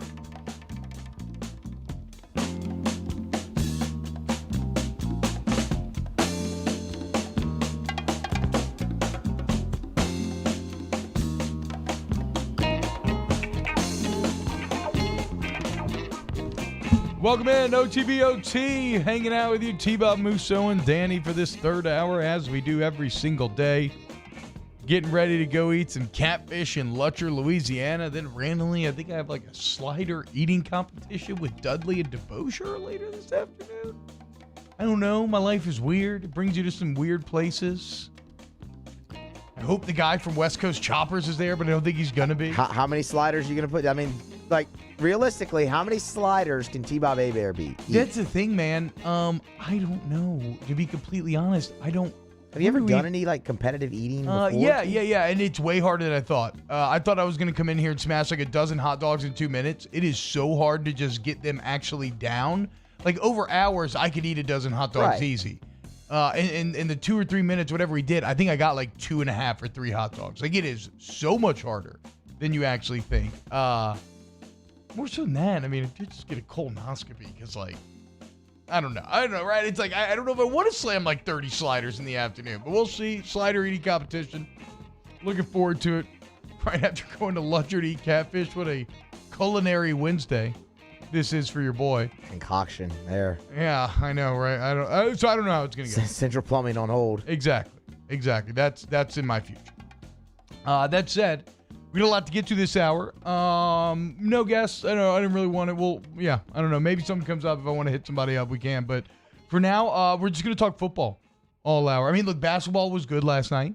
I enjoy having basketball middle of the week where it's not going head-to-head with football, where it doesn't have a chance of roping me in. So I enjoyed watching last night. Anthony Davis doing what Anthony Davis does. And, matching up a career incredible moment within like a very soft, kind of uninterested, I didn't get my first rebound until there were 5 minutes left in the game moment. Jamal Murray remained spectacular. The Nuggets now down 2-1, could be up 2-1. So that series is as exciting as ever. It was fun to watch. I sit around and worked last night. And tonight I feel the same way about Heat Celtics. Now I want Boston to lose because I hate Boston sports, and I hope that Miami can win. Also, a LeBron-Miami final does sound very interesting narratively. But yeah, basketball was nice, but we're not going to talk about it anymore this hour. That was your basketball update. We are going to talk football. We're going to talk NFL, and we're going to talk college. As I said, this is the turning of the page. We are leaving week 2. We are hurtling in to week 3. So with that in mind, we are going to give you some NFL takes through 2 weeks. Who we believe. Musso and Danny, if y'all want to get ready, we're going to look for your best 0-2 team. We're going to update this again. Your worst 2-0 team. Some other just general thoughts that I have in looking around the NFL right now. And then again, a QB power ranking, top 5 of who has played statistically and like wins and losses, not pure stats, but just through your play thus far this season, who has had the best 2 weeks. Not who we think are the best, right? Who has had objectively, numbers-wise, the best 2 weeks. I think some names on there are going to surprise you. And then we'll also look at the best matchups of the weekend, both in the NFL and college football. I want to talk LSU as well. I really, really enjoyed this week's Hold That podcast. Me and Brody Miller recorded yesterday. You can find it wherever podcasts are formed. Just search Hold That podcast, HTTP. And it's brought to you by The Athletic. Look, athletic.com/holdthatpodcast. $1 a month sign up. $12. There you go. Easy money. But I really enjoyed yesterday's offense. And we went into a deep dive on, so Coach O, Brody pointed out, Coach O has constantly, he has consistently brought up the running back group in this offseason. I think there's like 3 or 4 times now where Orgeron has called the running backs the strength of this team. Actually, Musso, do we have a cut with that? I don't know if we do. It doesn't matter if we do or not. But we have multiple there's multiple times this offseason where he called running back strength of this team. What did he say that about last year? He said that about the wide receiver group. And sure enough, that wide receiver group went on to be unreal. So as good as Clyde Edwards-Helaire was last season, it looks like you might even have a more exciting running back room this season because of how they use them and because you've got so many more bodies there. You can be, well, you can do some interesting things, right? And so if the running backs are the strength of the team, or at least the strength of the offense, and then we are consistently hearing about how LSU is going to surprise some people with how they run the ball and running the ball more, and they're going to be successful in that regard. The question becomes, what does that look like? Is that a return to your I formation power toss sort of running, your more traditional pro style attack?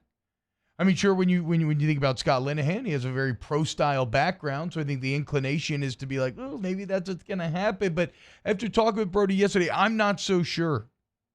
At least I would hope that that's not the case. Because when you look around the NFL, when you look around college football, spread doesn't mean necessarily that you just have to throw the ball, right?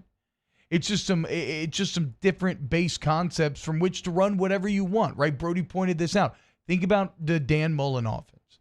That is a spread offense with a ton of power running concepts.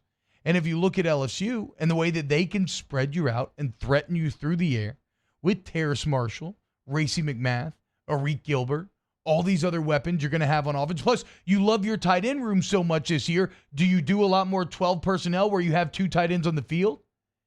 And then that opens you up to a wonderful wealth of mismatches where you still have that blocking ability as well if you do want to engage in a more power running attack. And then you think about mismatches, right? And then you talk about Scott Linehan. And as an NFL guy, you have to imagine that one of his greatest strengths would be engineering said mismatches.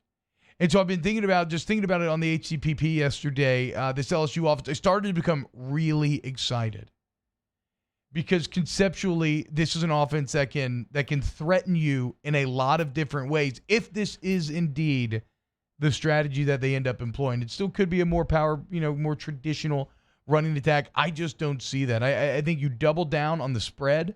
And then I think that you adopt a lot of these spread running concepts that you see all over the place. And then guess what? The advantages there are if teams feel like they have to then, like let's say LSU's rushing attack is very effective, then teams feel like they maybe have to commit an extra man to the box. Generally, when you're running out of the spread, you're going to run against a 6-man box. They want to throw a 7th guy down in there. Well, that's fine because then you'll take advantage of them through the air and on the outside and vice versa. And so if you can achieve that really solid spread power running attack too, look at what that does for Miles Brennan. All of a sudden, it's not all on his shoulders. It takes a little bit off of him. It makes his decisions a bit easier. I mean, look at some of these quarterbacks in the NFL right now. You're thinking about like a Ryan Tannehill, right? These great play action quarterbacks where that's really where they thrive. They need that base running. I'm not saying that Miles is that. I'm just saying that it makes success easier when you have that ally. And in terms of spread rushing concepts, what else I like is that it's a bit off meta. Maybe more so in the NFL than college, but like I look at the Ravens, right? And some of because they are still ostensibly kind of a spread offense, but they've incorporated a ton of old like wing T sort of misdirection concepts, and they've committed to the run and in ways that a lot of teams aren't nowadays. And because it's kind of going against the flow, they create a matchup problem that not a lot have been able to solve. Like, at least as far as the regular season goes, the Ravens look like the best team in the entire NFL. Now, you're not going to have Lamar Jackson in college, right? So you're not going to be able to use those same things. But the point is, I think a lot of LSU fans, when they hear about maybe a rejuvenated rushing attack or that being one of the key parts of this offense, again, I think there's a tendency, or maybe a lot of fans run the risk of kind of falling into despair, of falling into, we're going backwards or going back to this or that. And I'm just here to say that one does not have to equate the other. You can be a better running team.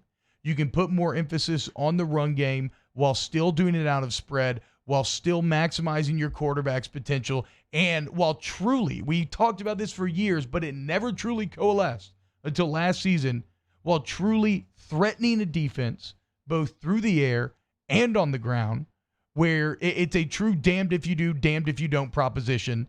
And I think this team has that potential. And we'll start to get our first looks on this Saturday. And I cannot wait. So coming up next, we'll dive into some NFL talk. We'll get to your favorite college and NFL games over the weekend as well. What do you think? Like, what are your instinctual reactions when you hear that LSU's running backs may be the most talented group on the field and that the rushing attack may have a bigger role to play this year? We'll continue to break it down next here on OTBOT. OTBOT. Tune in Thursday night as Gardner Minshew and the Jacksonville Jaguars host Ryan Fitzmagic Fitzpatrick and the Miami Dolphins. The NFL lives on 104.5 ESPN Baton Rouge. Gulf Coast Bank and Trust is a local bank with a straightforward philosophy. It's about doing the right thing for our customers. Participating in our community with annual local fundraisers, offering individual attention in a modern banking atmosphere with a trusted local company. Gulf Coast Bank invested in technology with a local touch, giving our customers the power to bank anywhere, anytime. We're building relationships through personal service as the bank that cares about you. Gulf Coast Bank and Trust, the bank that cares about you. If I built a van,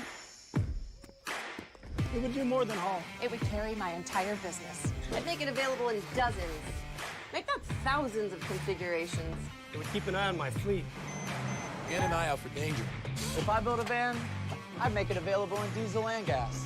And I'd build it right here in South Carolina. Introducing the all-new Sprinter, starting at $33,790. Built in the USA. Mercedes-Benz. Vans. Born to run. Are you a licensed contractor? There's lots of good contractors in Louisiana doing work the right way, but unfortunately, too many unlicensed contractors are working outside the licensing requirements. Working as a contractor in Louisiana requires a license for the company doing the work. The Louisiana State Licensing Board for Contractors wants to help you get licensed to allow you to conduct work legally. It's not difficult to get the license. We can help you. Go to lacontractor.org for more information. Licensed contractors, it's the law. This is a house call. This is a follow-up appointment. This is a diabetes checkup. This isn't just more convenient care, it's more advanced care. This is innovating healthcare at Louisiana's #1 hospital, Auctioner.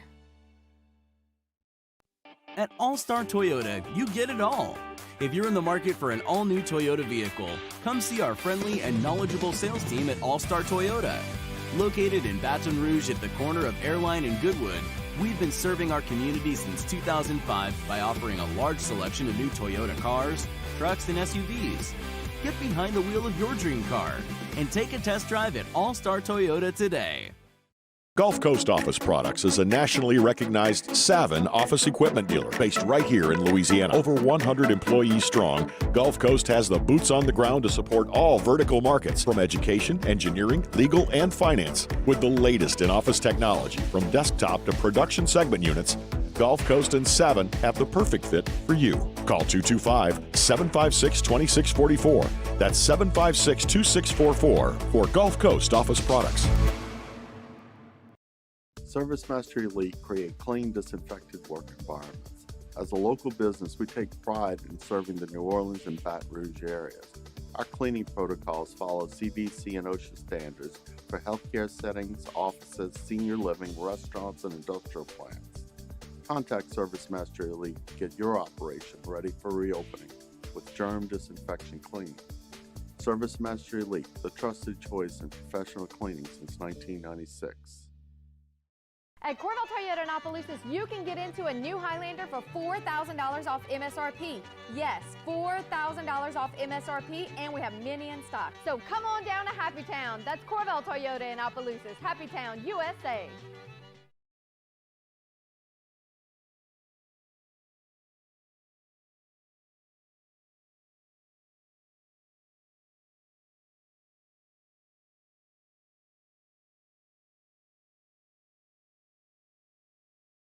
Yo, join us for a Wednesday edition of Hanging with Hester and Handy, presented by Richards Honda from noon to 3. We'll welcome Neil Price, the play-by-play broadcaster for Mississippi State football on 104.5 ESPN Baton Rouge.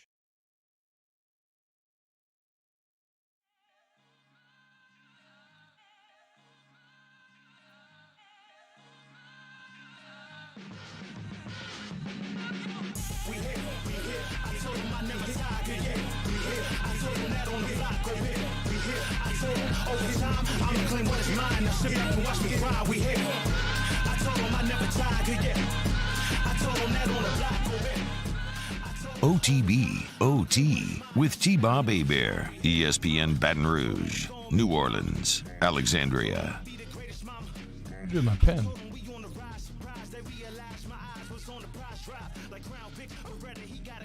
Is this license free? Huh. That's pretty good. We've had worse. Yeah, hell yeah, dude. Welcome back, OTBOT. Talking football here on this Wednesday. That's right, it is Take Day, where we give you our Week 2 takes looking into Week 3. Let's dive into some then, boys. Talking NFL here. We'll probably circle back around the college, maybe next segment. Okay, we got a few different thoughts. I'm going to hit here, but first, after 2 weeks, a game that is always played. Who is the best 0-2 NFL football team?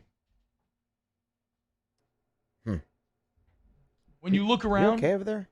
Yes, I keep dropping my pen. Okay. When you look around, I guess I'll just start. It's an answer that's going to give you an idea of just how all the 0-2 teams this year actually kind of deserve to be 0-2. I think the best 0-2 team is probably the Falcons or the Texans. See, I'm going Texans because of Deshaun Watson. I would take Deshaun Watson over Matt Ryan any day. I think he's better right now and probably will end up being better overall when his career is over. Matt Ryan has been better through 2 weeks, though. He has, but Matt Ryan hasn't played the Texans. Hasn't played the Chiefs and the Ravens. And that is the only defense that I have for the Texans, because the Texans don't actually look good, really offensively or defensively. I think they're sorely missing DeAndre Hopkins, like we've talked about.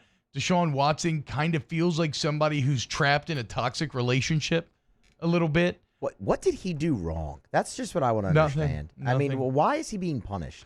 Nothing. And I know many people are like, punished. He's getting $40 million. Yeah, that's fair. Whatever. Yes, he is getting paid, and that's awesome. He deserves to get paid with what he's having to be put through right now. Yeah, and good for him. But yeah, he has watched, losing a guy like Hopkins. It's brutal. I mean, look what it's done for Kyler Murray. So I guess the only reason I'm giving the Texans a little bit there is because they play in the AFC South. So I feel like you're always going to have a chance there because your division's not necessarily the strongest. And I can't imagine a harder first 2 weeks than what the Texans have had to deal with, having to square up with the Chiefs, then the Ravens. The problem is it's not going to get any easier for them here immediately. They have the Steelers here in week 3, and then they finally have somebody bad. Who made their schedule? Yeah, I don't know. And why? I don't know. If I was Bill O'Brien, I probably would have looked at the schedule and then never traded DeAndre Hopkins if he had that information at the time. But yeah, so the Texans, I mean, dude, there's no 0-3. There might be no coming back for them. So they got to. Then again, the Steelers, I don't know fully what to think about them. I thought they should have wrecked on Sunday. We're kind of hyping them up as a Super Bowl contender. They're playing the Broncos, who I don't think are very good. Drew Lock goes out, and the Steelers didn't really push the issue. Like Jeff Driscoll had a chance to win that game late in the game. So the Steelers are not the Ravens. The Steelers are not the Chiefs. They maybe could become that as the year goes on. But point being, the Texans have to win on Sunday. Obviously, the Falcons have to win as well. But it just really feels like, imagine this, which makes sense, all the 0-2 teams are actually garbage. Well, you know what team that's 0-2 really probably should be considered in this spot, and they're not because they've just been that bad, and it's surprising to me, honestly, that they've been that bad, is the Philadelphia Eagles. Yeah, yes. They have been a giant disappointment. Yeah. They should have challenged for that division with Dallas, and instead they're in the cellar, and Carson Wentz. Yeah. Well, we told you after week 1. We were super down on Wentz. After week 1, you're committed to that, man. I wasn't. I'm getting there, man. I mean, yeah. What are we doing? Yeah, and then granted, in week 1, I guess he had to go against that Washington football team front 7. But, yeah, it just feels bad, man. It just feels like you've committed to the wrong guy. And And you're committed? Yeah, and like there's no getting out from under it. Now there is some hope, right? A lot of these same conversations would have applied to the Los Angeles Rams last season, where they committed some money to maybe areas that they shouldn't have, and it really hurt them for a year, maybe combined with a couple of their injuries. They look like they've refound their mojo. They look like a premier team in the NFL again. And look, I mean, I guess my problem with the Eagles is I still just give them credit for like winning the championship, and I like Doug Peterson, and I feel like that's like, okay, they're still good, right? But it looks like, no, maybe they're actually not good. I mean, to your point, I mean, I didn't even put him on this potential best teams to go 0-2, and they've even shown an ability in recent memory to start really bad and finish strong. So, yeah, super down on the Eagles. Other thoughts? The Green Bay Packers have already won the NFC North. Also, the NFC North looks like hot garbage. I mean, hot, stinking garbage. I think the NFC East may be worse. I'm not sure. It is a race to the basement. But, I mean, look at the NFC North. The Vikings are the most shockingly bad team on this entire list. Danny, does that make you happy? Yes, 100%. You should have asked him if he likes that. Yeah, that's true. Yeah, Danny, exactly. You like that? Little cousin style. Nice job, Musa. But yeah, the Vikings are shockingly bad. The Lions are, well, not shockingly, par for the course bad. And the Bears are 2-0, but I think they're garbage. So yeah, like Aaron Rodgers and company, I don't know, man. Am I ready to declare them the 1 seed already? They have the easiest. The NFC? The 1 seed in the NFC? They have the easiest over the path. Seahawks? Well, but look who the Seahawks have to go through. Their division. They're going to have to play the Cardinals twice. They're going to have to play the Rams twice. I mean, the Niners, unfortunately, it looks like injuries just murdered them. Can they field a team? Yeah, it sucks, man. You lose the guy, all your big money guys, the guy you just paid. So, yeah, it's like the Niners, it seems like fate has intervened on their behalf. All I'm saying, the Seahawks' road to getting there is so much tougher. That's true. The Packers get 6 games against the Bears, Lions, and Vikings, and they're terrible. So Aaron Rodgers and company looking like they're going to pick right back up where they left off. Other thoughts? I don't know who the hell wins the NFC West. Like we said, the Niners are out of it.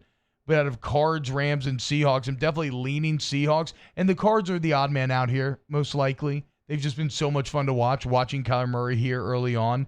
But I think the Rams are legitimate challengers to the Seahawks. I don't think that's just clear. The Cardinals already beat the Rams. No, they didn't. They beat the Niners. They beat the Niners. But they did beat a fully healthy Niners. They did. No, the Cards are good, dude. The Cards are good. I just don't think they're good. That defense is still that front, man. It's still they're salty. They're not in the Rams or Seahawks stratosphere, I don't think.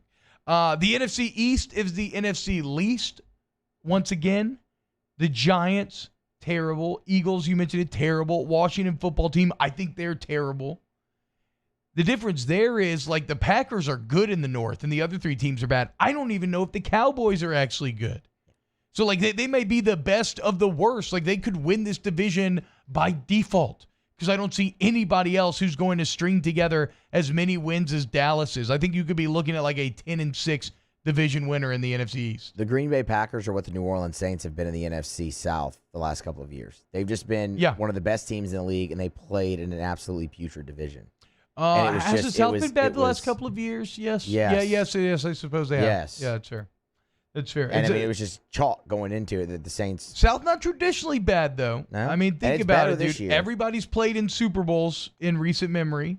If you're well, except for the Buccaneers. But the Falcons, the Panthers, the Saints, obviously success speaks for itself. Unfortunately for the Saints, you could be looking at the Buccaneers taking that division lead. I mean, you got to deal with the Packers on Sunday night, which is going to be fantastic. The Bucs go to Denver. They're going to win that game. So the Tampa Bay Buccaneers will move to 2-1. They get to square up with Jeff Driscoll. I mean, can you imagine Devin White and Levante David against Jeff Driscoll? That should get pretty ugly on Sunday. Okay, so I think the NFC East, NFC least once again. Can the Bills actually win the AFC West? Yes, they can. That remains the question. I don't think so. That game on Sunday, I actually really like. Some will roll their eyes and say it's the Dolphins. As I said, yes, I think the Dolphins are a bit better than people are giving credit for, especially defensively. But more so than that, like that's the type of game that the Bills traditionally would lose. And all I know is I now cannot wait for Bills Patriots.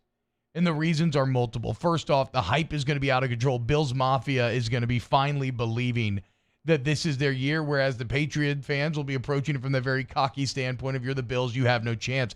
What fascinates me more, though, is Cam Newton versus Josh Allen is kind of like Cam Newton looking at a younger mirror, right? A younger, healthier version of himself. You're raising your eyebrows, Danny. You don't agree with my Cam Newton, Josh Allen comp. A younger Cam Newton? Cam Yes. Newton at a young age was a beast, like one of the best in the NFL. Oh, bro. I mean, look at Not Josh Allen's Josh stats, Allen. dude. Look at Josh Allen's stats, dude. What do you mean? We'll get into it in our quarterback power rankings. He's a beast right now. Like, he is a literal statistical beast, and his team is 2-0. Now, I'm not saying he's 2015 Cam Newton, but a young, he's on the come up. Look at Allen's trajectory. He's gotten better every single year. And what does he do well? He runs it really well. He has a rocket arm. He's a bit inaccurate. Who does that sound like? Cam Newton. Runs it really well. Rocket arm, bit inaccurate. Although old Cam Newton here in New England is becoming a bit scary. If he's as accurate as he was Sunday night consistently throughout the year, then even without weapons, yeah, that's a problem. That's probably a problem for the Buffalo Bills. But yeah, I want to watch old Cam Newton and Josh Allen square up. These are sentences that I never would have thought that I would have uttered just 2 weeks ago. But you know what? I want to be objective. I want to be, I want to form my opinions based off of what we have been shown. And what we've been shown is that Josh Allen's ball now.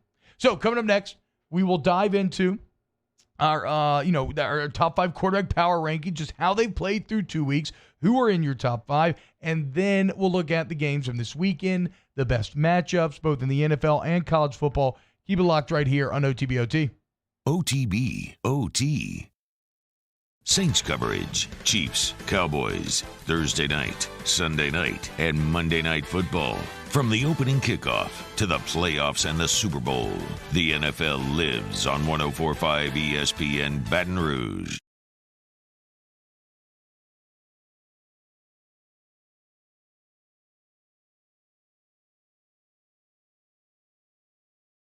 When it's clearance time, smart customers rush to Richards Honda because all your favorite Honda models are at fantastic prices. And with our fanatical customer care, it's no wonder people call Richards Honda the smart choice. Hello? What's up, E? What you doing? Chilling at the office working. You? Hanging at the job site. Chilling. Roof's up? Hey, Greg, roof up? Roof's up! Roof's up! Roof's up! Roof's up? Roof's up! Roof's up! Roof's up! Beautiful roof every single time. True.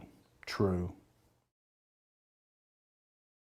Gulf Coast Bank and Trust is a local bank with a straightforward philosophy. It's about doing the right thing for our customers. Participating in our community with annual local fundraisers, offering individual attention in a modern banking atmosphere with a trusted local company. Gulf Coast Bank invested in technology with a local touch, giving our customers the power to bank anywhere, anytime. We're building relationships through personal service as the bank that cares about you. Gulf Coast Bank and Trust, the bank that cares about you. If I built a van, it would do more than haul. It would carry my entire business. I'd make it available in dozens, make not thousands of configurations. It would keep an eye on my fleet. And an eye out for danger. If I built a van, I'd make it available in diesel and gas. And I'd build it right here in South Carolina. Introducing the all-new Sprinter, starting at $33,790. Built in the USA. Mercedes-Benz. Vans. Born to run.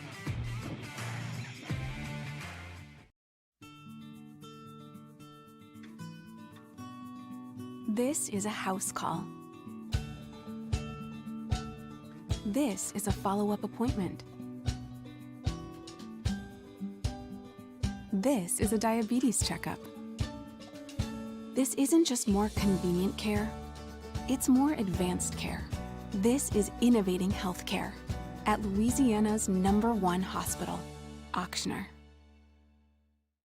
ServiceMaster Elite create clean, disinfected work environments. As a local business, we take pride in serving the New Orleans and Baton Rouge areas. Our cleaning protocols follow CDC and OSHA standards for healthcare settings, offices, senior living, restaurants, and industrial plants. Contact Service Master Elite to get your operation ready for reopening with germ disinfection cleaning. Service Master Elite, the trusted choice in professional cleaning since 1996.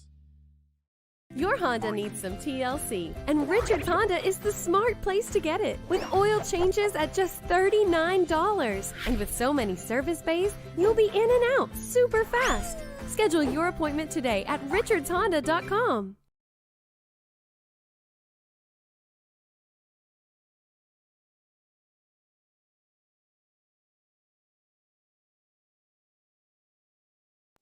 At All Star Toyota, you get it all. If you're in the market for an all-new Toyota vehicle, come see our friendly and knowledgeable sales team at All Star Toyota. Located in Baton Rouge at the corner of Airline and Goodwood, we've been serving our community since 2005 by offering a large selection of new Toyota cars, trucks, and SUVs. Get behind the wheel of your dream car and take a test drive at All Star Toyota today. This isn't just another day. It's so much more. Kelly's life was put on hold when her auctioneer primary... Hey, it's Matt Moscona inviting you to join us for Wednesday's Hump Day AFR presented by Pluckers. Ed Ogeron updates preparation for the Mississippi State game, and Russ Mitchell joins us to preview Week 1 in the SEC. Join us as well, 3 to 6. 104.5 ESPN Baton Rouge.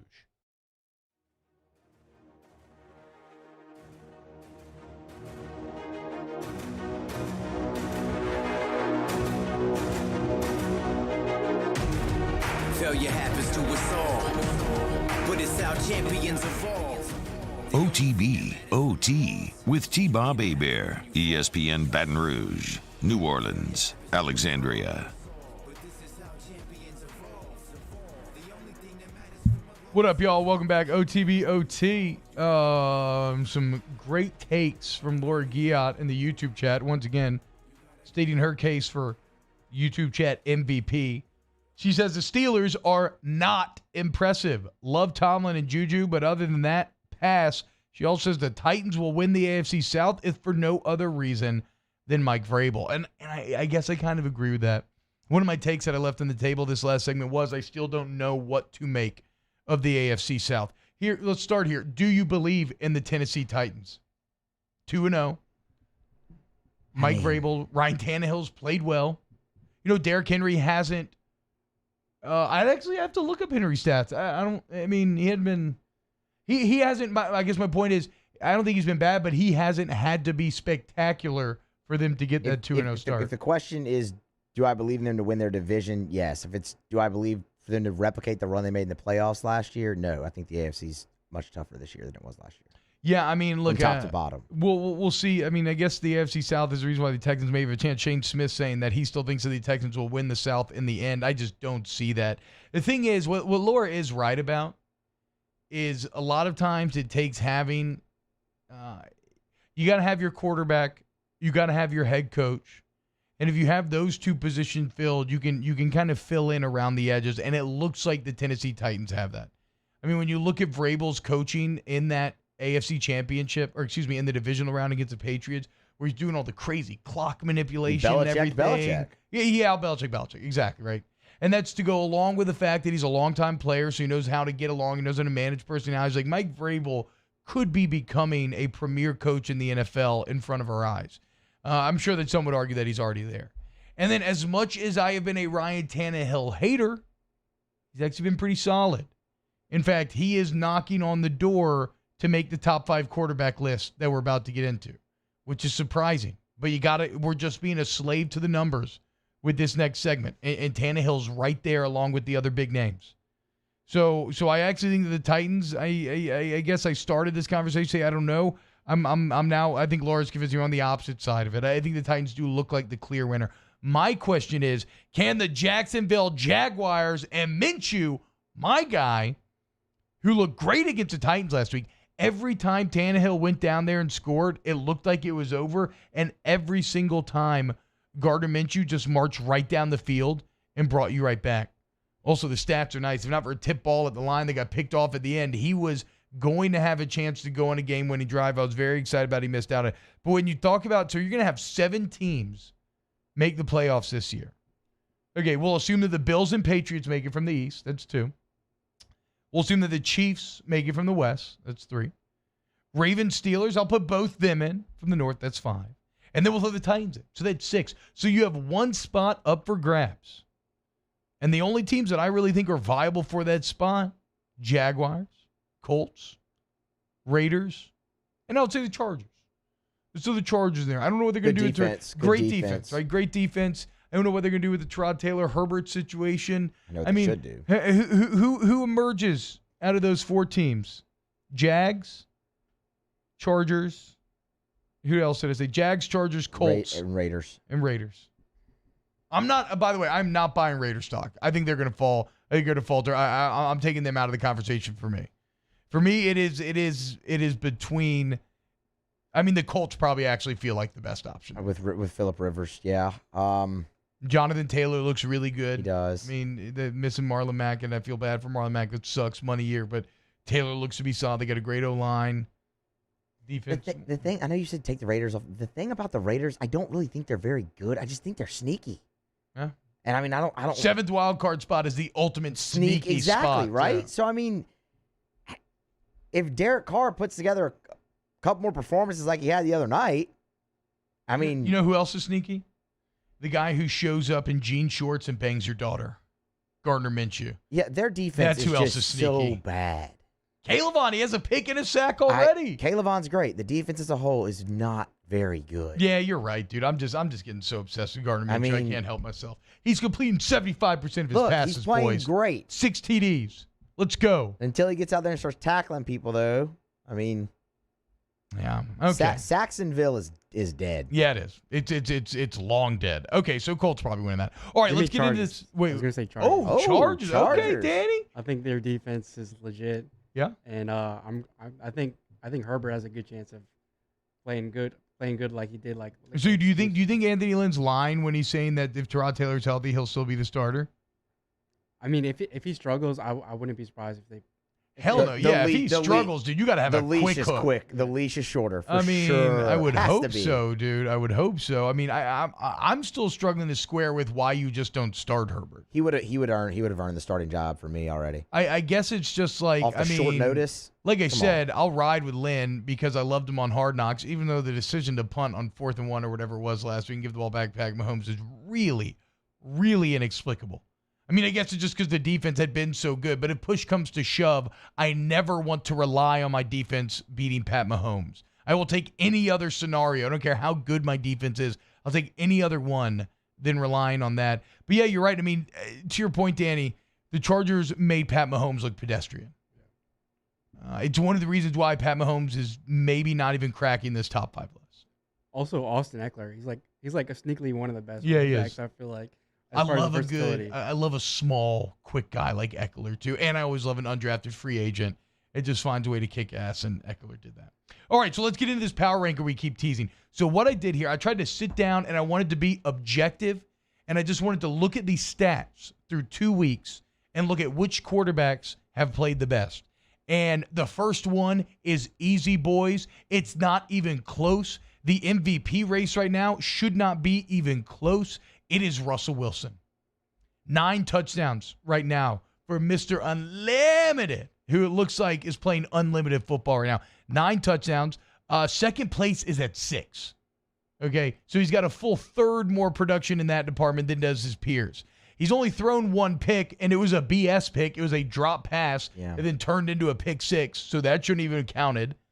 He is the second highest QBR in the league right now at 87.4. How about his quarterback rating? So that's the thing that we all grew up on, right? Like QBR didn't exist. So it was like Steve Young always had like a 112 or something like that. It was crazy, right? Russell Wilson has a 140 quarterback rating right now. He is completing 82.5% of his passes. So Mr. Unlimited, easily the best quarterback in the NFL through 2 weeks. Second place is Aaron Rodgers. What? Okay, third place. Second place in this list is Aaron Rodgers. 6 touchdowns. How does that make you feel, T-Bob? Makes me feel terrible.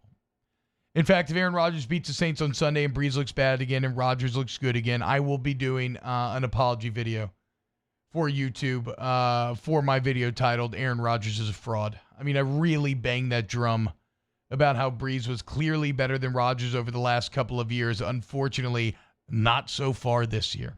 I mean, were you wrong about the previous years, though? I wasn't wrong about the previous years. And wasn't that what the video was about? But the video was that he's a fraud and he sucks and was going to suck this year.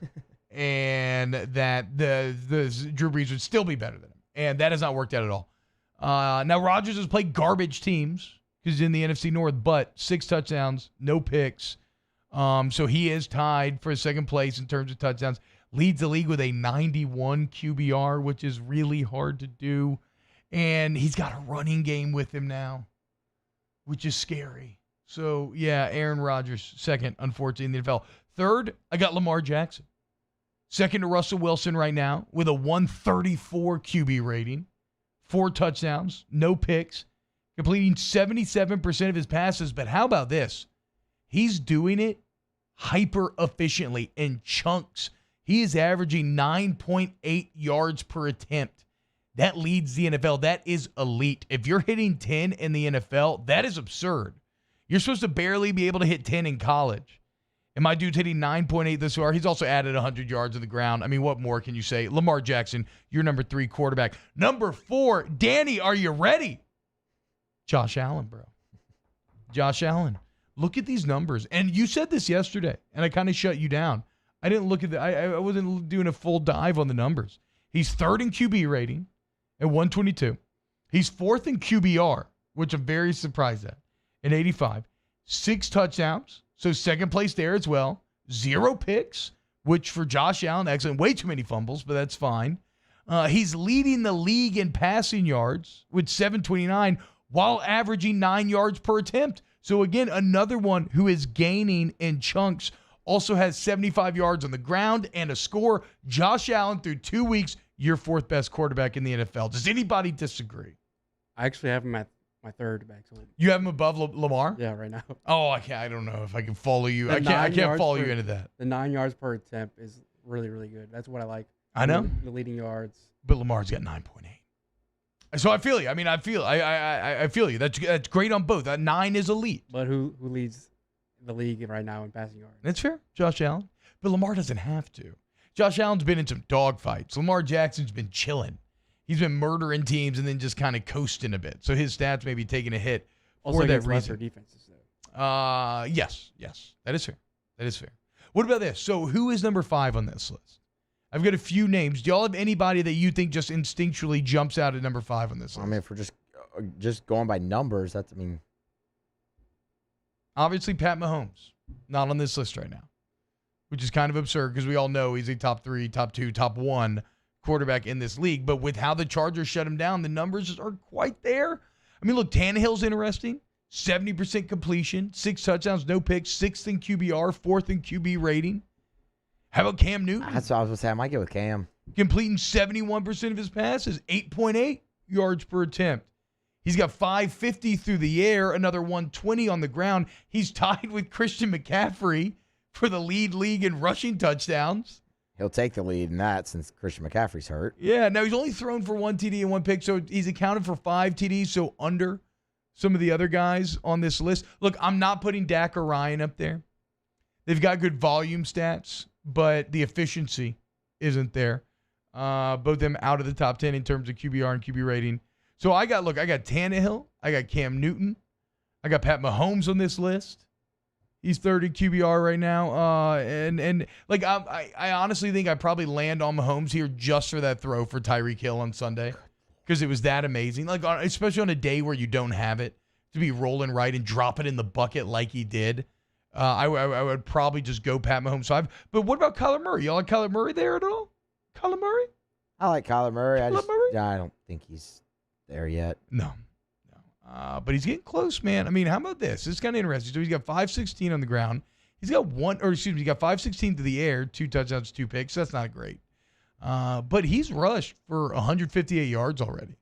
He's averaging 7.5 yards per carry, and he's got 3 TDs. I mean, he's top 10 in rushing yards right now and top 2 in rushing touchdowns. So, like, Kyler Murray, and if you combine the rushing yards and pass yards, he's right there with the league lead with Josh Allen. So, look, the answer at number 5 is Pat Mahomes. I do think that's clear. Ryan Tannehill may be the biggest challenger. What about Dak? I told you. I'm just not there with him. The efficiency, just numbers. I mean, but the efficiency isn't there though. I guess when I made this list, I just kind of naturally stumbled into maybe valuing stuff like QBR and quarterback rating over just raw volume statistics, because Dak's numbers are nice. And okay, but if I told you today that you could take Dak or Ryan Tannehill, where are you going? Oh, are you kidding? No, I'm taking Dak over Ryan Tannehill. Okay, Danny, you answer. I'm taking Dak. Oh, but I'm not, wow! How the turntables have turned, Daniel. I've never hated Dak Prescott. I just said that he's not worth the money. I'll go pull the tape, Danny. Okay, that is fair. You have always just said he's not worth the money, but looks like he's paid that money. I'll still go Mahomes here. Dak's been a little. Well, of course. I mean, yeah, no one's going to argue that. No, but I mean just based off pure stats. His QB rating's higher, and he's still got nice numbers. He's completed 65% of his passes, 5 touchdowns, no picks. Been very clean. Has his team at 2-0, as opposed to Dak, who's sitting there at 1-1. Led a game-winning drive, tough fought battle. The Tyreek Hill throw was unbelievable. Granted, Dak's comeback was unbelievable as well. Kind of predictable. At the same time, but it's the Falcons. Yeah, we can't give him credit. It's as much to do with the Falcons as maybe even more so than the Cowboys. That was Dan Quinn's comeback. What are you talking about? That was more about the Falcons. There are your top 5 quarterbacks through 2 weeks: Russell Wilson, Aaron Rodgers, Lamar Jackson, Josh Allen, and Pat Mahomes. Just wait, though. Pat Mahomes he's about to rocket up this list a bit later. All right, coming up next, we'll look at the best games of the weekend as we close out today's show here on OTBOT.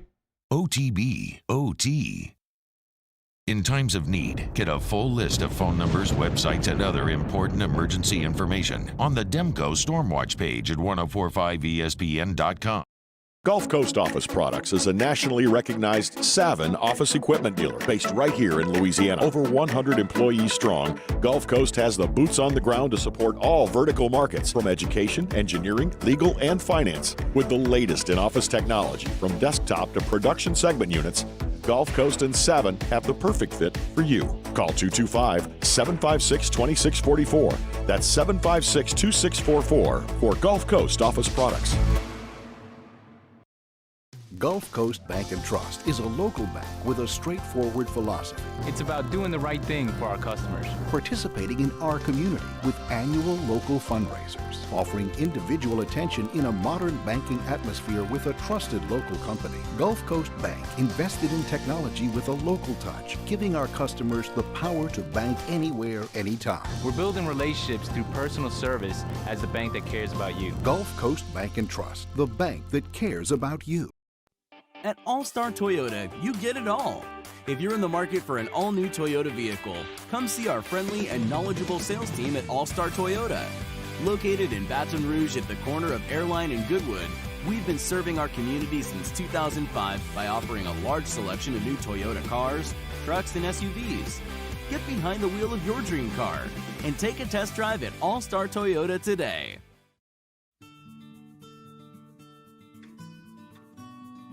This is a house call. This is a follow-up appointment. This is a diabetes checkup. This isn't just more convenient care, it's more advanced care. This is innovating healthcare at Louisiana's #1 hospital, Ochsner. Prompt, professional, reliable. If you're looking for a breath of fresh air with your AC and heating needs, call the professionals at Anison Bitter. Anison Bitter, a Rheem Pro partner, keeping your family comfortable for over 25 years. If I built a van, it would do more than haul. It would carry my entire business. I'd make it available in dozens. Make that thousands of configurations. It would keep an eye on my fleet. And an eye out for danger. If I built a van, I'd make it available in diesel and gas. And I'd build it right here in South Carolina. Introducing the all-new Sprinter, starting at $33,790. Built in the USA. Mercedes-Benz. Vans. Born to run. If I built a van, it would do more than haul. It would carry my entire business. I'd make it available in dozens. Make that thousands of configurations. It would keep an eye on my fleet. And an eye out for danger. If I build a van, I'd make it available in diesel and gas. And I'd build it right here in South Carolina. Introducing the all-new Sprinter, starting at $33,790. Built in the USA. Mercedes-Benz. Vans. Born to run. ServiceMaster Elite create clean, disinfected work environments. As a local business, we take pride in serving the New Orleans and Baton Rouge areas. Our cleaning protocols follow CDC and OSHA standards for healthcare settings, offices, senior living, restaurants, and industrial plants. Contact ServiceMaster Elite to get your operation ready for reopening with germ disinfection cleaning. ServiceMaster Elite, the trusted choice in professional cleaning since 1996. This isn't just another day. It's so much more. Kelly's life was put on hold when her auctioneer primary care doctor discovered a rare blood disorder. Her doctor connected her to an auctioneer care team of cancer. Yo, join us for a Wednesday edition of Hanging with Hester and Handy, presented by Richards Honda from noon to 3. We'll welcome Neil Price, the play-by-play broadcaster for Mississippi State football on 104.5 ESPN Baton Rouge.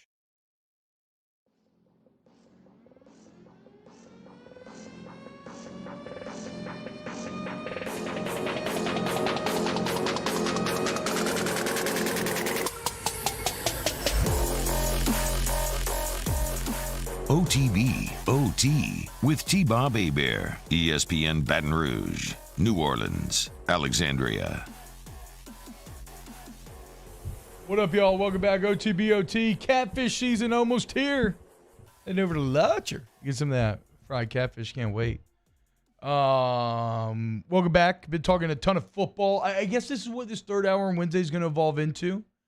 You know, the football take day where we turn the page and kind of explore our thoughts on the NFL. As we get SEC action, we will expand it to that as well. Any SEC games that are jumping out to you all this weekend? Obviously, Kentucky-Auburn. I'm excited about. Kentucky-Auburn's one you want to highlight because I don't think there is a player that has a chance to disrupt the entire hierarchy more than Bo Nix. That's fair. Right? That's fair. Because, if he's really good, Auburn could be better than LSU. And if he's really, really good, Auburn could even be better than Alabama, potentially. I just don't know how much of a stride could he really have made from his freshman season to his sophomore year with all the COVID that has happened. He didn't get spring ball. Yeah. I mean, I'm sure he was working out with his receivers. He got an extended preseason, though. He did get an extended preseason. And he got Chad Morris, who stocks down on Chad Morris, but he should be able to coach Bo Nix into a good season, right? I would think so. What they're going to hurt, I don't know where Auburn's defensive line stands at after losing all that talent last year. I think they still have Big Cat Bryant. They still have Big Cat. That is true. I guess the point is Bo Nix just, Auburn's fate could just vary so wildly this season based on who Bo Nix is. That's why I think the Kentucky-Auburn game is going to be fascinating on Saturday. He has a chance to move more than anything else. NFL games, we're looking forward to this weekend. Obviously, you have to start with the two primetime games. They're unbelievable, right? Packers at Saints on Sunday night. Rodgers, Breeze. I have a lot riding on that game narratively.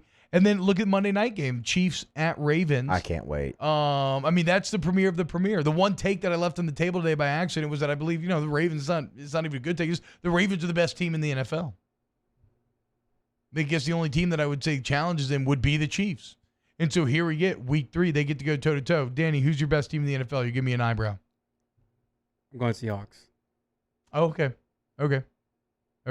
I can't argue against that either. So I guess I'd put them in that group as well. They have the Cowboys on Sunday. The Seahawks do at home. That's a pretty good one. I think that's going to be in your afternoon slot. Raiders, Patriots has some interest.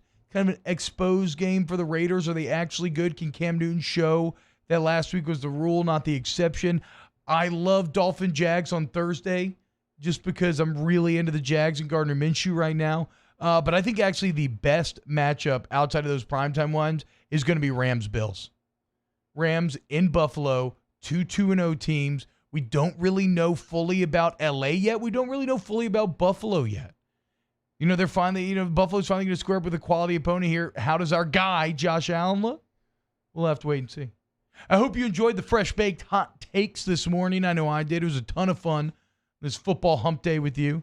Huge thank you to our producers, Matthew Musso and Danny Cardenas, to Jordy Collada, as well as all our wonderful guests. If everybody wants to like, subscribe, share the stream, all that stuff super helps. Subscribe to our new channel, Off the Bench Overtime. Also subscribe to the normal OTB channel. We'll see you tomorrow. OTB, OT. At All Star Toyota, you get it all. If you're in the market for an all-new Toyota vehicle, come see our friendly and knowledgeable sales team at All Star Toyota. Located in Baton Rouge at the corner of Airline and Goodwood, we've been serving our community since 2005 by offering a large selection of new Toyota cars, trucks, and SUVs. Get behind the wheel of your dream car and take a test drive at All Star Toyota today. I've been doing business with Luba for 25 years. They're dependable, trustworthy. It's just the attention